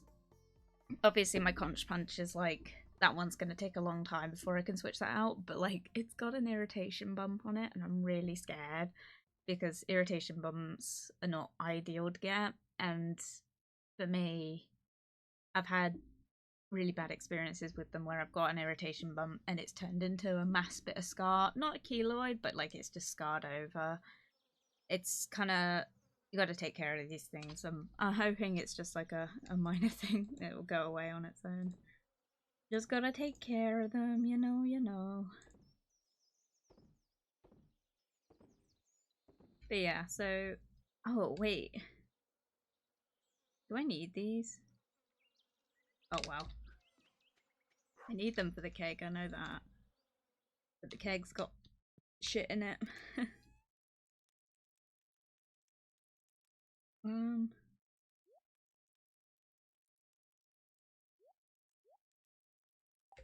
But yeah. So today is the travelling cart day, so we'll go and see the travelling cart lady eventually. That's the plan today. Oh no, they're super hard to get rid of. Yeah, they are. They take a long time. I've done it before, so I'm just hopeful because it's obviously like such a big piercing.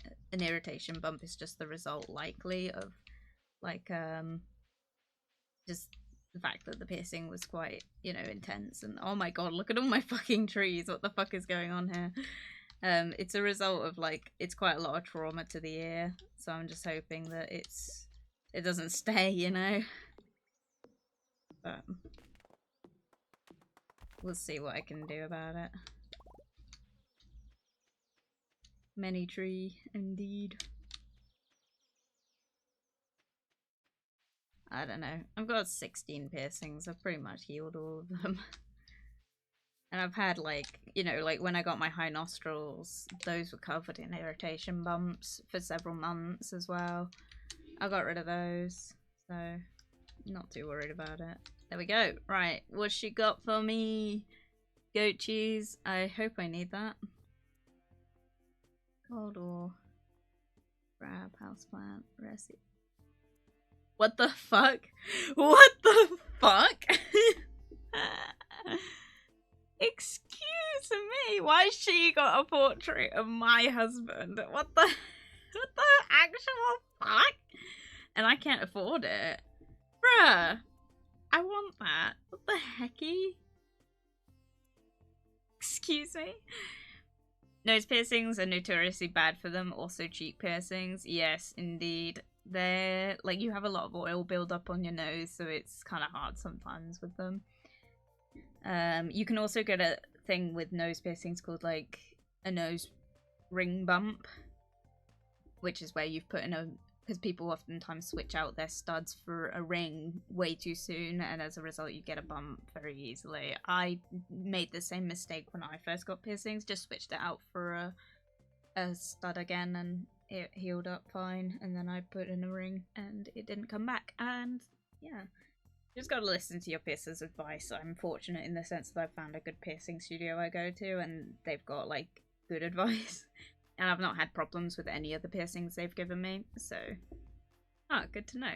Yeah, if you switch to a ring in your nose after getting a piercing and you get a bump pretty soon after putting it in, it's because you've put in a ring too soon. You need to let the fistula, which is the scar tissue on the inside, heal a bit longer.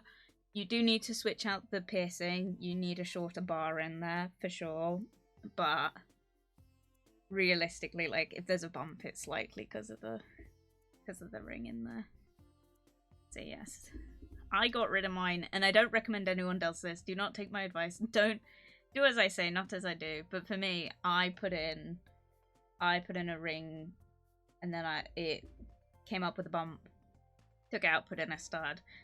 and it was fine. Then I put a ring back in, came up with another bump, so I put toothpaste on it for a bit. Every night I did toothpaste, and it actually worked. But it only worked for my nose ring. When I got my helix pierced shortly after, it didn't work for that. So I don't think you should do that. I really don't recommend it. It's not a good method. But my helix piercing didn't heal ever anyway. Like, I don't have it anymore because it just was pierced badly. So I don't have it anymore. I think I need the goat's cheese, but I'm not 100% sure. Do I?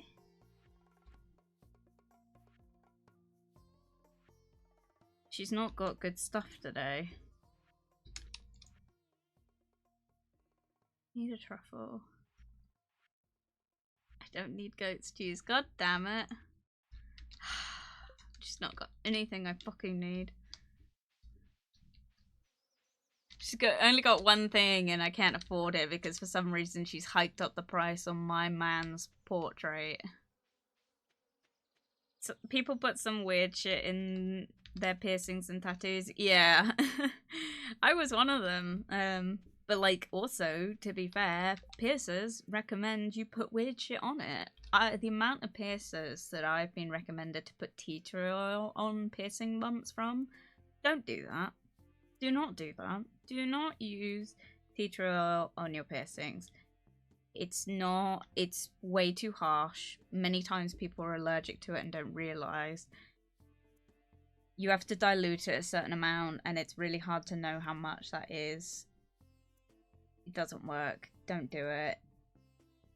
Mind you, I remember my sibling, they got their industrial barb. They got an industrial barb put in and they had massive bumps. They came home and I was like, alright, show it to me. And I was like, I've never seen piercing bumps so big. And I was like, what the fuck have you been cleaning it with? And they were using surgical spirit. I was like, who the fuck told you to do that? I was like, you need to not go to your piercing studio if they've told you to put that in. And they're like, no, my roommate told me to do it. And I was like, your roommate and you listen to them? So, and they did explain to me, they're like, oh, well, my piercing studio told me to put sea salt wash on it and I didn't think that was a good idea. I'm like, oh no, a professional telling you to put something on you don't trust. Yeah, no, okay, sure, whatever. I get it, but it's like, you can get piercing solution that is better for you. I've heard that one. And rubbing alcohol, yep. What? It's because the rubbing alcohol thing comes from, obviously they clean the area usually with rubbing alcohol. So people think it's fine to put on afterwards, and it's like, it's not.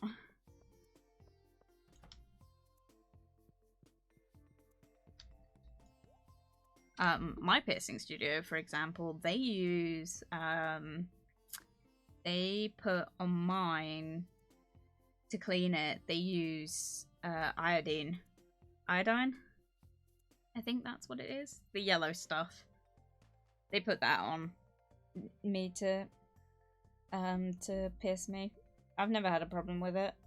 If anything, my ears are a lot they're a lot better for it. The skin isn't so dry and cracked after the piercing from putting iodine on it. So yeah, but not everywhere uses it. And also, if you're allergic to iodine, because some people are, they can use different stuff and you need to discuss that with the piercer. They should ask you if you're allergic to iodine, but sometimes they don't. So if you're concerned, obviously ask. But they should have alternatives for people that are allergic to it. Like for me, whenever I go, despite the fact that I've been there so many times, they always ask me, you haven't had any reactions to the iodine before? And I was like, no, never had a reaction. So they use it on me. But yeah. I only ever use saline solution. I will only use sea salt and I use it for a week or two longer than the piercer says. Yes, do that. That's good. I use Neil Med piercing solution. I started using it when I started going to the studio I'm at now. and I recommend it to everyone, because it's like, if you're concerned about how much sea salt you should be using or what you should be using, it's the best stuff for it, because it's like no fuss. You literally just spray it on there, spray it on a cotton swab, and you just go over it. Some people don't recommend you use cotton swabs. I personally have never had a problem with them, but I do understand that the fibers on it can get caught. So if you've got like a piercing, if your piercing has like it's not bezeled, so if you've got a stone on your piercing, I don't get stones, I get the basic part. If you've got a stone in your piercing, like a gemstone, if it's bezeled, so if the sealing of the stone is like all the way around, like there's no gaps or anything, there's no forks, you can use a cotton bud. I've never had a problem with it. But if you've got a claw setting, so if it's got like those little pincers around the stone, I wouldn't personally recommend you use a cotton bud, because they are the fibers will get caught on it and it can irritate your piercing, which is partially why I think my punch has a irritation bump, because when she screwed it on, my hair got caught in it, and I found out later when I was like pulling it out and brushing my hair and trying to get it out. So I think there's a couple hairs in there that might be irritating it, which is a problem, because obviously I've only had it 2 weeks, so I can't really take it off to check. So I'm a bit like unsure about what to do. I could go back to them and see if they can take a look at it, but I'm probably just gonna have to like eventually just unscrew the back and just see if I can find what's on there. I don't use a ready-made solution, as I've seen a bottle of it with mold on it. Traumatized. Oh my god, that shouldn't happen. The sealed unit. I always buy it new. I've never had a problem. It's always sealed. Ouchie, yeah. Yeah, cotton swabs are fine. But I just always say, like, with any piercing, aftercare, proceed with caution. You know, your piercer might not tell you the right advice. They might also just not know. They might be inexperienced. But obviously at the same time, I really recommend looking into your piercer before you go to them. For me personally, my search for a good piercing studio, and this is why I don't stray outside of my piercing studio, is I went around and pretty much emailed all the kind of studios near me, and I was like, hey, do you use internally threaded jewelry?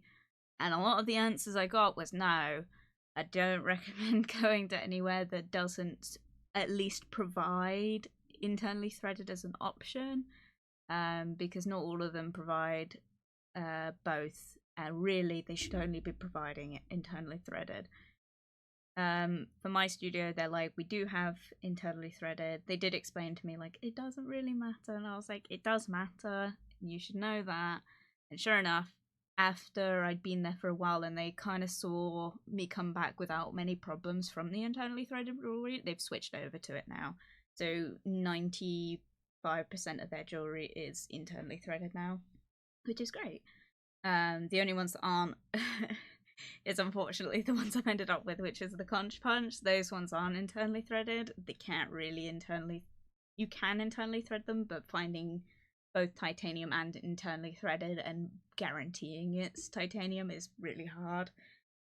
So for me, it's just what I've ended up with, but I don't put them in back. I take them out. When I took out my other one, I took it out. I have not put it back in. I have not attempted to put it back in. That's all I'll say. Because externally threaded, the threading on the outside, it will tear away the fistula, which is the scar tissue on the inside of your piercing. It will tear it away as you take it out, so all that fresh scar tissue is gone. I don't recommend them. But yeah, your piercer should know that. But I know in the UK it's not a standard. So I was hesitant about going to my piercer to begin with, as it was a blue banana one, and I was like, nah, old. What? No. not old, but I found out the piercer was like an award-winning competition winner lady, and I was like, oh, she's good. Yeah, my studio, they're part of the APP Association, which is a very highly coveted piercing kind of regulation. So my studio I'm quite happy with. They're like, you can find diamonds in the rough, if that makes sense. The person who pierced, because when I don't bash anyone that goes to Blue Banana, because I did as well. When I was 16, I got my first nose piercing in Blue Banana.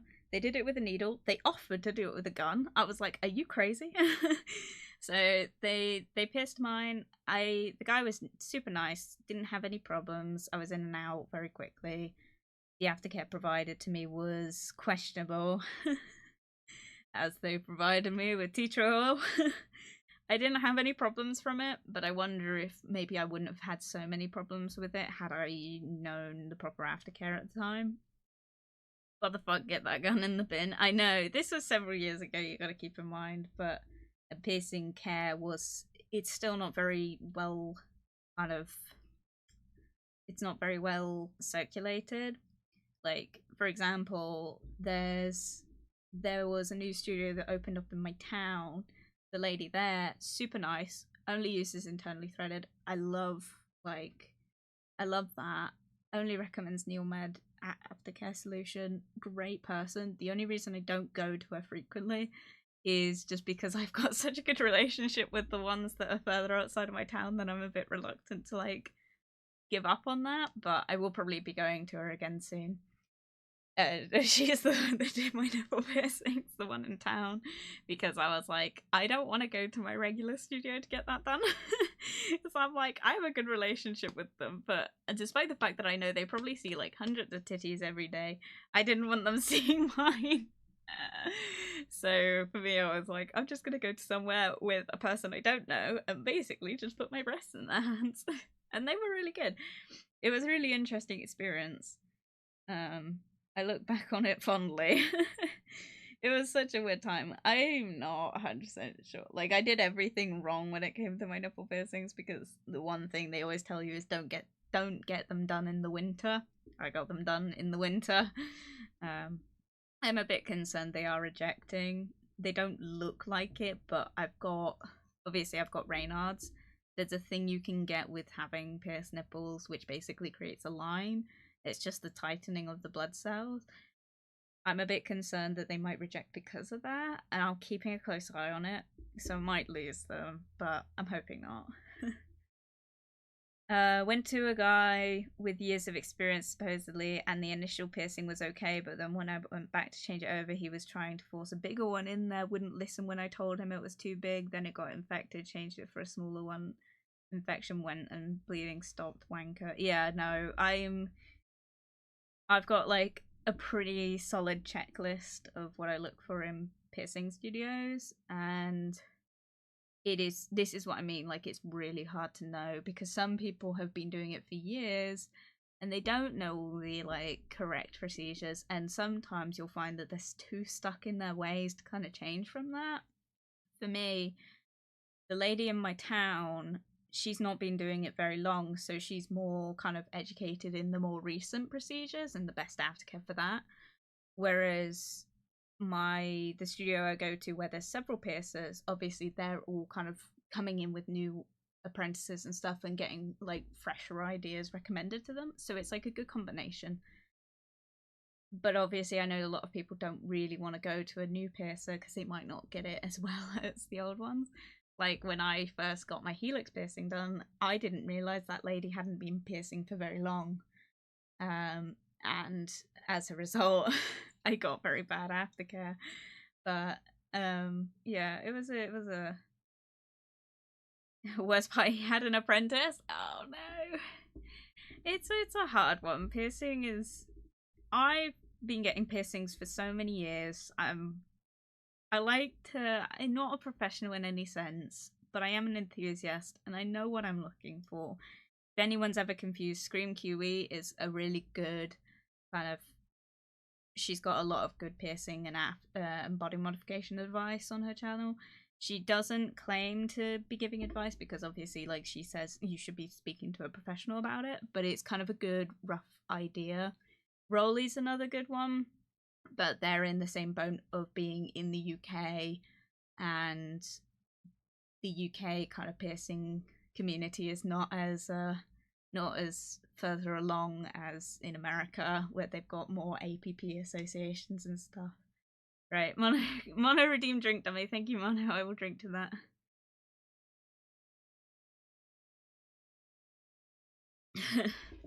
Oh my god, I used to watch so much of hers. Me too. I was so sad when she retired. Scream Kiwi was literally my idol. It's the reason I've got as many piercings as I do, because I admired her so much. But yeah, I just like it's just a bit of a hard one. If you find a good piercer and a good studio that you like, keep going back to them. For me, the reason I don't go to my piercers to get them changed is that in the past I have gone to them, but oftentimes dumb luck has ended up just that I have ended up not getting my piercings changed, and I've had to end up doing it myself. So for me, I'm well versed in changing my piercings now. So I know what I'm looking at. I know how to take care of them. I've never got an infection, knock on wood. But like, you know, like I've not had any problems. Infections can just happen, by the way. It's not necessarily always something you're doing wrong, but realistically, if you're looking after your piercing properly, with the proper aftercare, you should not run into problems. If you run into problems and you are looking after it, there is a chance that it's not you. It might be what's been put into you. For me, I didn't realise at the time. I've realised several years later, the piercing that I got, I put it down to, she didn't give me the best aftercare advice for one, but the piercing she pierced me with, so the jewellery, although she'd had it advertised to her as titanium, it was actually stainless steel. The reason I know that years later is because I still have the labret. And if you know anything about piercing jewellery, titanium changes colour over time. It oxidizes. It becomes a bit darker. Not much, not noticeably. It doesn't mean anything. But stainless steel doesn't. Stainless steel tends to stay the same kind of shade. As a result, obviously comparing it to my titanium jewellery now, I can see that what I had in there was not titanium, and obviously that's why I got so many irritation bumps, why I ended up with so much scarring, but also I didn't go back and get it changed to something that was titanium, which probably would have saved me a lot of time. She didn't tell me when to come back, so I came back 6 months later, which is way too long for a cartilage piercing to be downsized. It should be done after 6 weeks. But yeah, depending where you get the piercing. I got so much advice on this. Guys, I want to state as well, I am not a professional. I'm just an enthusiast, and I'm someone who's been doing it for several years. So take my advice with a grain of salt. This is what works for me. It might not be what works for you.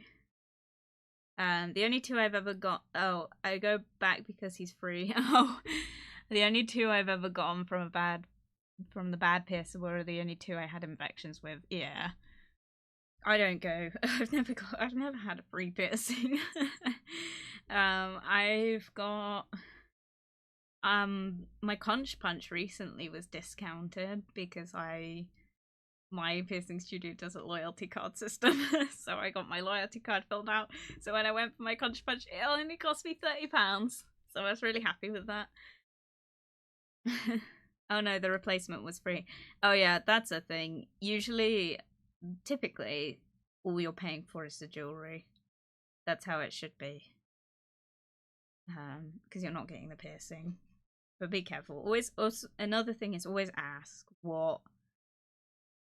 Something that makes me really nervous is when you go to a piercing studio and they don't have prices. That makes me sweat a lot.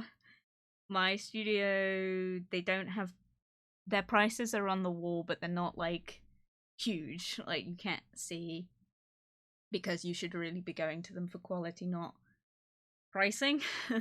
But like, for me, I know roughly what I'm paying. I paid about 70 for my 3 that I got recently, which is quite a lot, but when you look at it for the quality and quantity, it's like not that bad. A loyalty card system, I need a place like that. It's not really a proper loyalty card, they just give you a card where they sign it. Like, it's one of those stamp things, like, if you get so many piercings from us, you get a free one. It's not free, it's a discount.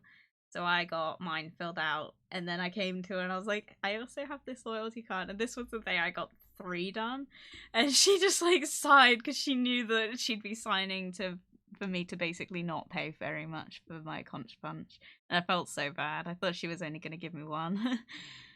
It is good. It's a good system. They gave me a new one as well, for my piercing. I love my studio. They've got lots of jewelry options as well. I'm also gonna keep playing this, but we'll probably end up just doing one more day. I love my place. They've got so many jewelry options. They've got their basics, but they've also got, like, they sell, like, juniper and stuff, which is, like, the good quality stuff. So for me, I've got lots of that. I don't have any juniper. I don't have any branded jewelry, if that makes sense. I don't have any neo metal. I don't have any, I don't have any, juniper. I don't have any, BVLA. I don't have any of that because it's expensive. Mostly because you can get some pretty basic sets that look just as nice. But I will say those piercing companies, their quality is outstanding. And it's all handmade usually. The place I go to is like an hour away or so I can't go very often. Oh, don't go near the site called Crazy Factory Piercings. Oh my god, I had so many issues. Yeah, I get and I always recommend this to people because I get so many questions of people being like, where do you get your jewelry? And where do you get good quality jewelry? For me, Etsy. So a lot of the time, piercing studios will sell jewelry they get in on Etsy or eBay. And you know you're getting good quality because it's coming from a piercing studio. Obviously you want to support your own piercing studios, but like Mimi said, I also am an hour away from my piercing studio. So I can't go there to get their jewelry, but also they don't have as many jewelry options as like I get on like Etsy and stuff. But Etsy's really good. They usually have the like grading of the jewelry as well, pretty apparent. I don't buy from websites. The only website I buy from, but they also sell on like Etsy and eBay, is I have a sticker of it. Custom Plugs, I think, is the company. And they're the ones that do all the like bigger gauges. For like flesh tunnels and eyelets and stuff, which I will be purchasing more of over the next few years because I'm stretching my ears. Oh my god, there's so many nice ones on Etsy. How have I never looked before? Dude, straight up, like, this is what I'm saying. So many people don't know about Etsy selling it. The only reason I know about it is because I used to buy all my piercing jewelry on eBay from piercers or piercing companies because I didn't want the hassle, literally this, I didn't want the hassle of signing up to each individual website to get pieces I wanted. So if it wasn't on eBay, I didn't get it essentially. I used Etsy for a lot of different things. So I was like, you know what? I'm just gonna look and see if they've got anything, and sure enough, they had a shit ton.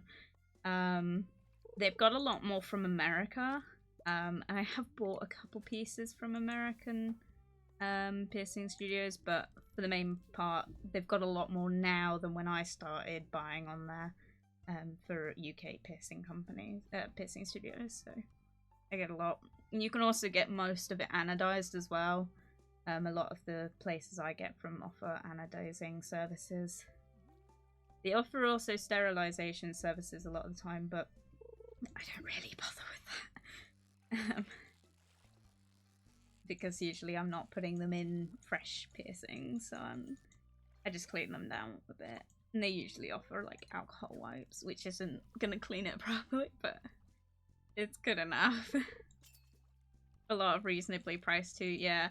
Some of them do have the more luxury brands of body jewelry, so like I know some offer like neometal and stuff. I haven't found any that sell BVLA, but I think that's because BVLA is quite A-lister, but I'm not 100% sure on that.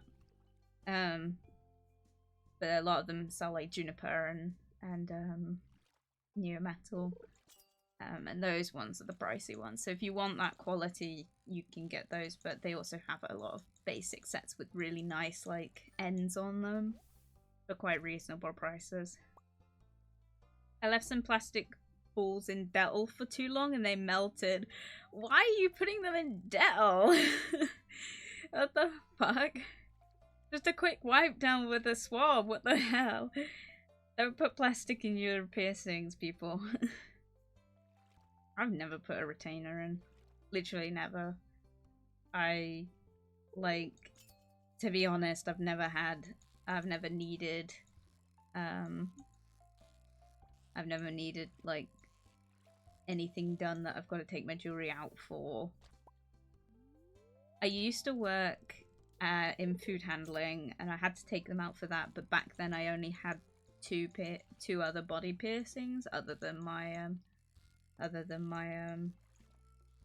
regular lobe piercings, and then I left that, went to the job I'm at currently, and then I got all the ones I've got now. Yeah.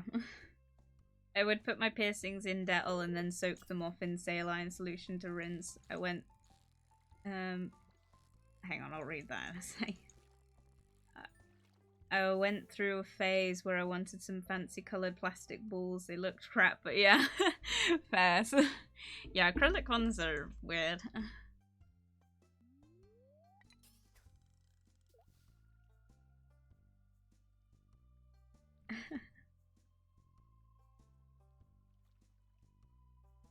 I have 99% isopropyl alcohol.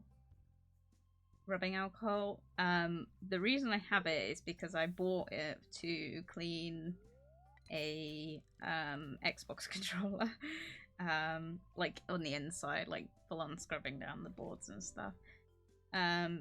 Which by the way worked, and the controller still worked today, but that's why I had them, and I use that to clean my body jewelry.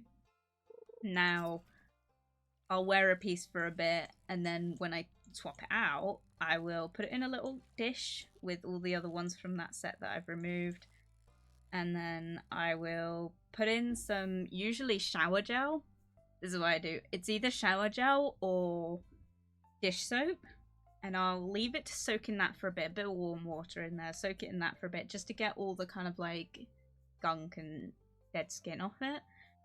I'll go in with like an eyebrow spoolie, scrub it off a bit, and then I will finish it off by polishing it with some rubbing alcohol. And that usually is good because that will remove any of the excess soap and stuff, and that will also evaporate, and you'll be left with pretty much a clean slate for the next time you want to use it. But as I'm saying this, these are not going in fresh piercings. This should only be going in healed piercings. Yeah, that's what I do. If you can, supersonic, what's it called? I don't know, those, I think it's supersonic cleaners are kind of good for them. I have used one a couple times, and I've had pretty good results with those, but one thing that I do worry about is losing the stones in my jewelry, so sometimes I use it, sometimes I don't. If you've just got like basic metal ones, if they're just anodized and they've not got like stones or anything on them, it's probably fine to put in an ultrasonic cleaner. But But for like stuff with stones, I don't recommend you put them in there because they can loosen up, and unless you know how to put them back in, you're never getting that back in. Oh my god, dude, I got like 14 Etsy tabs open now. Help, yeah. Welcome to my world. But yeah, it's good stuff. I do recommend. Etsy is really good for it. Obviously, a lot of these sellers as well. Etsy isn't great in terms of like their seller support, so just be wary of that. So if you can find these piercers on alternative sites like eBay, I'd recommend going through eBay instead. I don't 100% recommend Etsy. But I found that a lot more sellers are on Etsy. And it's just easier as well because not all of us can get to these studios to get these pieces of jewelry. So, because like obviously if they were in my area, I'd go to them, but they're not, so I don't.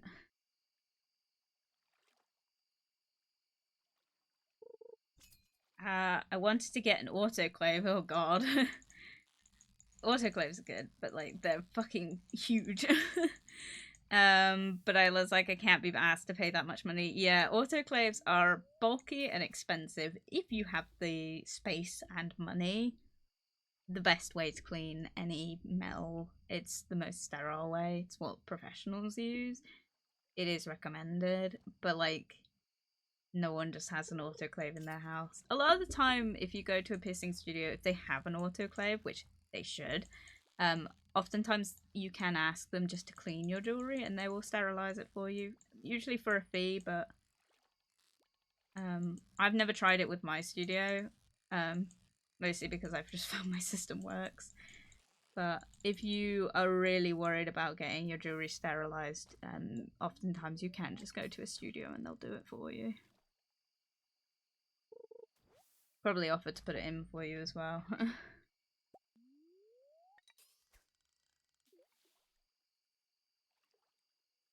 I've never actually looked at an autoclave.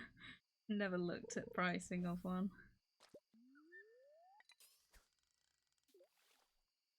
I got loads of new jewelry in right now. I've got loads of spikes and stuff, and I've got a really nice septum piece that's very like Y2K, like that old tribal style. Obsessed with it. It's so nice. Maybe I'll send you the one I've got in my septum at some point.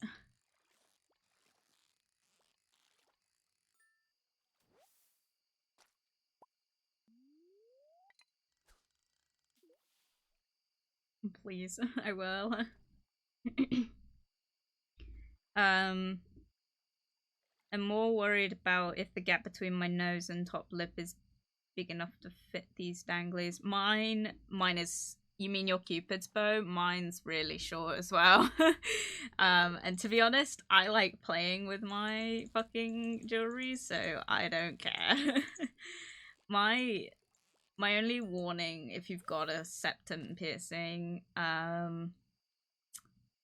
is obviously look out for canned drinks. That's obviously like a really, you should be really careful when using those. The other thing is like blowing your nose is another one. Always check afterwards if you've got piercings. If you've got a cold, check to make sure you haven't like check before you toss the tissue that you haven't like unscrewed any of your jewelry. Yeah.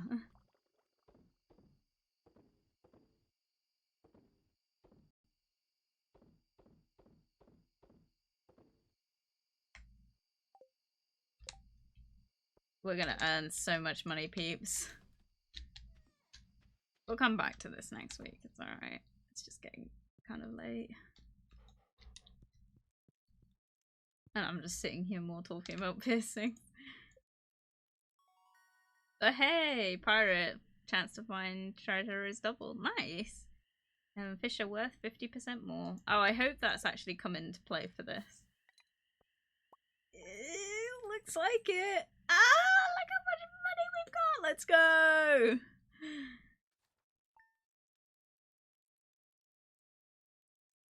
Right. Oh, it's raining as well. Right, I'll call it there. Net Regine drink dummy. Thank you, Net. I will drink to that.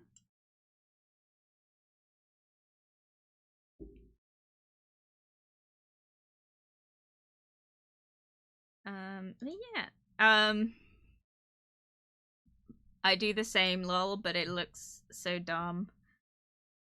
I've learned to not care about the like sizing. I have to get my septum jewelry has to be minimum.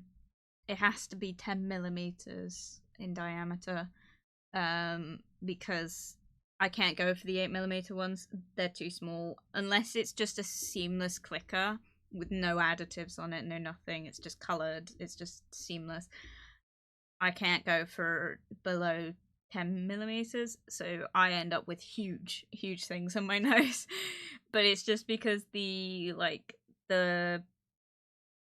connection between my nostrils, so the skin there, is just a bit too wide to have anything too small in there. But yeah, that's my septum problem. Yeah, same for the size. My lips are 8mm. Yeah, it's like everything else in my body, like my nose piercings, there was a time when they weren't 6mm, they were smaller, but I couldn't get smaller librets for them. So I've ended up only having 6mm in there. However, my high nostrils, I tried to have 6mm librets in there. But what I found is, obviously, as the seasons change and stuff, blood vessels like thicken and contract over time. I found a lot of the time if I had 6mm in there, I'd get away with it for a couple of weeks, but then eventually they'd swell over and I'd like get terrible like indents, and it was painful, and it was painful to try and get them out after that. So I've stuck with 8mm in length for my librets at the top, which causes its own problems. Obviously, if you catch on everything, they're a bit more like they move a bit more. There's nothing I can do about it.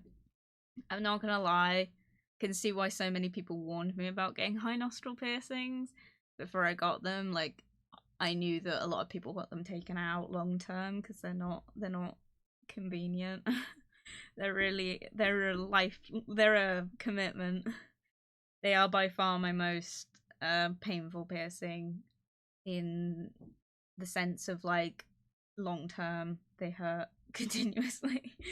They're not irritated or anything. They are healed fully, like they are perfectly fine, but they are a hassle. Changing them as well as a hassle. Usually when I'm changing them, I just change the tops. I don't take the bars out unless I have to. I will take the bars out and give them the clean every 2 months.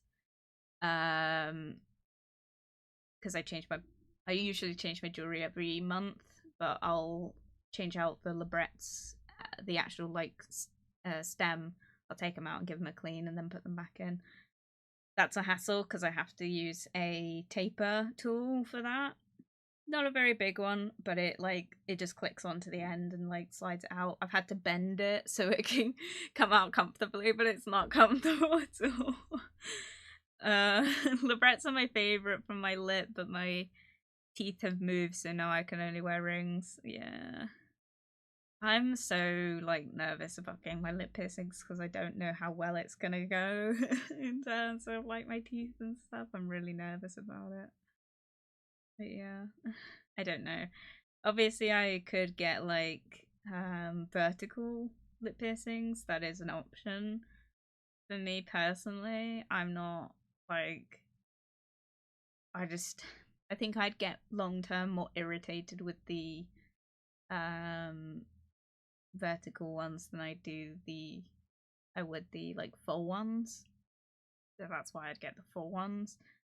I think also like the other thing is that when I was a kid, I used to do a thing. I'm not going to go into detail because it's kind of gory, and I was young. I didn't know any better. It wasn't anything deliberately bad. I just did not realize something, and no one explained it to me. And as a result, my lips are really scarred over. So my lips are really tough. Like, they've got a lot of scar tissue on them. Another thing is that things I did in my youth resulted in this. And then I eventually fell down some concrete stairs and split my lip open, so my lips are really uneven. They've got a huge bump on them, just of scar tissue. My lips are scarred as fuck. Getting any vertical anything in my lips would be a task and a half. And I feel like they'd reject. But if I was to get like a full, like if I was to get snake bites, which is what I want, it wouldn't be going through that scar tissue. But yeah. But just, yeah, my only thing is, like, I feel like I should explain, I didn't do anything, like, deliberately. It was just, like, stupid child brain thought, oh, this is a good idea. And then I did that good idea for a while until I realized this is not what that good idea should be. And as a result, I've ended up with problems. But it's not, like, long-term problems. But I don't want to talk about it because it's kind of, it's one of those things that, like, I think Twitch would kind of come down on me hard. But it was literally just child stupidity. It wasn't anything intentionally bad. But no, I fell down the stairs as well. That's another thing. Mine were done in a really good place so they don't rub on my teeth or gums until the teeth issue, but then rings are fine. Yeah, I don't know. I know where I want mine, because I feel like it won't cause issues with my gums or my teeth. But it's quite far apart, and I'm really worried that they won't do it that far apart. Another thing is I'm really susceptible to mouth ulcers. Not for any particular reason. I think it's, if anything, it's a genetic issue, and then also on top of that, I've not got the greatest folate or iron levels, and as a result, I'm more susceptible to getting mouth ulcers. Painful. If I was to get lip piercings, I'm putting myself at risk to get, like, the worst mouth ulcers I've ever had. But I really want to do it because another thing I really want to do is get my tongue split. And getting my tongue split would be, like, ulcer central. And I'm just like, oh. Yeah. Ulcers run in my family. It's horrible. Like, my mum side of the family all suffer really badly with mouth ulcers. And then my gran suffered with, like, skin ulcers. Like, she'd get them on her legs and stuff, and as a result I just get them in my I've had skin ulcers mostly on my chest, and then mouth ulcers I get all the time. Oh my god, I wanted that but couldn't be bothered with healing. Yeah, it's a hell of a commitment. It's like, it would be the ultimate body modification for me, but, like, man, it's basically you're committing yourself to 2 months of agony and a year of just commitment, because you have to stretch. If you didn't know, when you get your tongue split, you get it split, they stitch it up, it's awfully painful for several months, and then once it does heal and you get the stitches out, then you have to stretch it. As in, you have to, like, pull apart at it every day for like an hour. Else what can happen is that your tongue will fuse itself back together. So a lot of people find that when they get a tongue split, they get some regrowth. So oftentimes when you get your tongue split, it's gone back a lot further than it will heal. And you can get it redone, but, like, it's a lot easier just to keep up with the, like, aftercare of it. But it's a lot of effort. I want elf ears. Welcome, because I can't. We're talking about body modifications. I want the elf ears. I want I don't, because I've got one. One of my ears is pointed for some reason, so elf ears would be completely pointless for me. Also, I've got so many ear piercings that, like, it would just be, I'd lose all of them.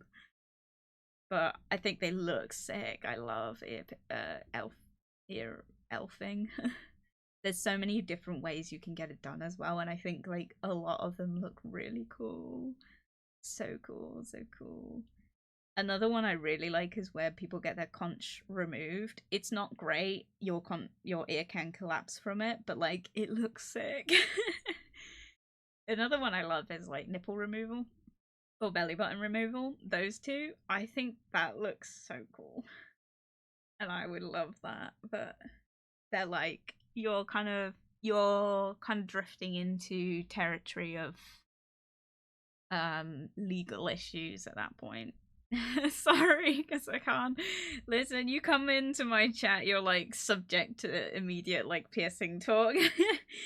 But yeah, like those ones I'd like, but they're not legal in a lot of countries. In the UK, no body modification is legal unless it's piercing based and stuff. Anything that requires stitches or a scalpel is illegal here. So yeah. They do what now? Oh, I'm not a massive on the nipple button removal, but you get to keep the belly button, I think, in a jar. Yes and no. You can ask. Sometimes they'll let you keep it, sometimes they won't. When I got my conch punched the first time, there was skin left in the needle, and she offered to show it to me. But we got so caught up in a conversation about the legalities of me keeping it, and she was fighting with her boss to let me like put it in like a little jar or something. So I didn't see it the first time. When I got the second one done, I did see it, and it wasn't very much, but there was skin there. There was skin, man. Yeah, man, it was cool. I wish I could have kept it, but no, it's a biohazard. You're not allowed to keep it. It would be very illegal for me to keep it. But yeah, I'm gonna head out. Sorry. Eat it? No. I will stop talking about this eventually. I'm coming to the end of stream, but I love like when people talk about eyeball tattoos. They're not tattoos. A lot of people mistake it. It's not an eyeball tattoo. Stardew is nice. Stardew was nice. We had a good time. Eyeball tattoos are not actual tattoos. They inject. It's technically a tattoo, but it's not with a tattoo gun. A lot of people think it is. Eyeball tattoos are just where they inject with needles. They inject ink into the sclera, which is the white bit of your eyes, and it just kind of fills it in. And I want to stress this to everyone in chat. Don't get them. The only ones that long term have not come up with as many issues is getting them fully black. Any colors, any like darker kind of colored ones, they weigh heavy on the sclera and they will crush your eye over time. They're not good. Don't get them. They've also not been around long enough for us to know the long-term kind of health effect of them. But there's no way this is Stardew Valley. I finished playing Stardew Valley. We're coming to the end of stream. I'm wrapping up. They move consistently. Yeah, it's like they're not great. I think if anyone's considering getting them, wait, because there might be something that comes out several years later. I don't know anything. This isn't me like predicting anything. There's no conspiracy theory. I've got no connection to this. It's illegal in my country, but like I worry that in several years' time, like something will come out that kind of medically kind of shows what the side effects of getting these eyeball tattoos are. Another thing is your eyeballs are a sealed unit. And I keep having to tell people this because there was like a bleach incident at my workplace and a lot of people got like eye issues from that. When you injure your eye, you're risking your immune system attacking your eye. Your eyeballs are a sealed unit. They have their own immune system and your body doesn't know they're there. Once your body does know they're there, they will attack your eyeballs thinking they're a foreign object and you can go blind. Keep that in mind if you're considering eyeball tattoos. But yeah, that's just what I'll say about that. But yeah, that's my lesson of today. We'll probably talk more about this at some point. Oh man, don't let me bloody hear you talk about them. What? Oh, oh man, don't let me body hate. You're talking about that. Oh, I see what you're saying.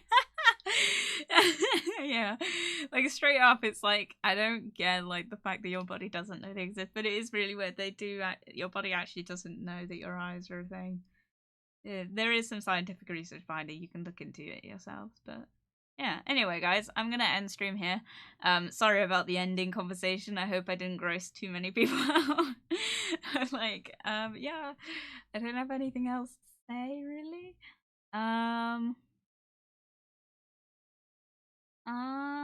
Nope, I got nothing else to say. I think Thursday stream is still going ahead as usual. What day is Thursday? No, redeem drink dummy. Thank you, Nat. I will drink to that. Bye bye. Thank you for stream. Have a good day. Thank you, Mimi. I will send you that piercing stuff. Don't worry. Thursday is the 2nd, so we will be having stream on that day. Probably same time. I don't know what we're doing. I haven't got that far yet. But we'll see how it goes. Probably won't be Jump King because obviously I'm not making any progress with that, so we might just go on something else, but we'll see. But yeah, I'll see you very soon. I hope you have a lovely day, and I will see you next time on Thursday. Bye, guys! Oh yeah, and say bye to the Christmas background because it's gone after New Year's. This is the last time you'll see it, so say bye. You'll see it again next year. Bye, guys! Bye, bye, bye, bye, bye, bye, bye!